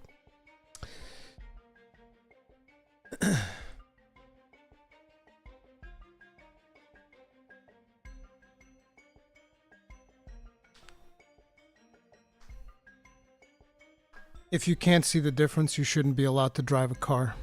Really? Maybe. But anyway, guys, that is the first episode of Khan's Anvil.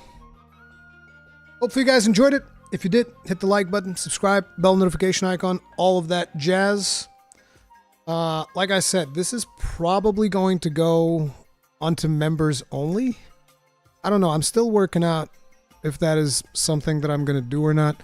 But I will be removing the different segments themselves and making individual videos for people to enjoy. But yeah, thank you all very much for hanging out with me. As this is the first episode, suggestions and all that stuff are very welcome. But yeah, I'll see you guys in the next one. Stay strong. Stay safe. Peace out.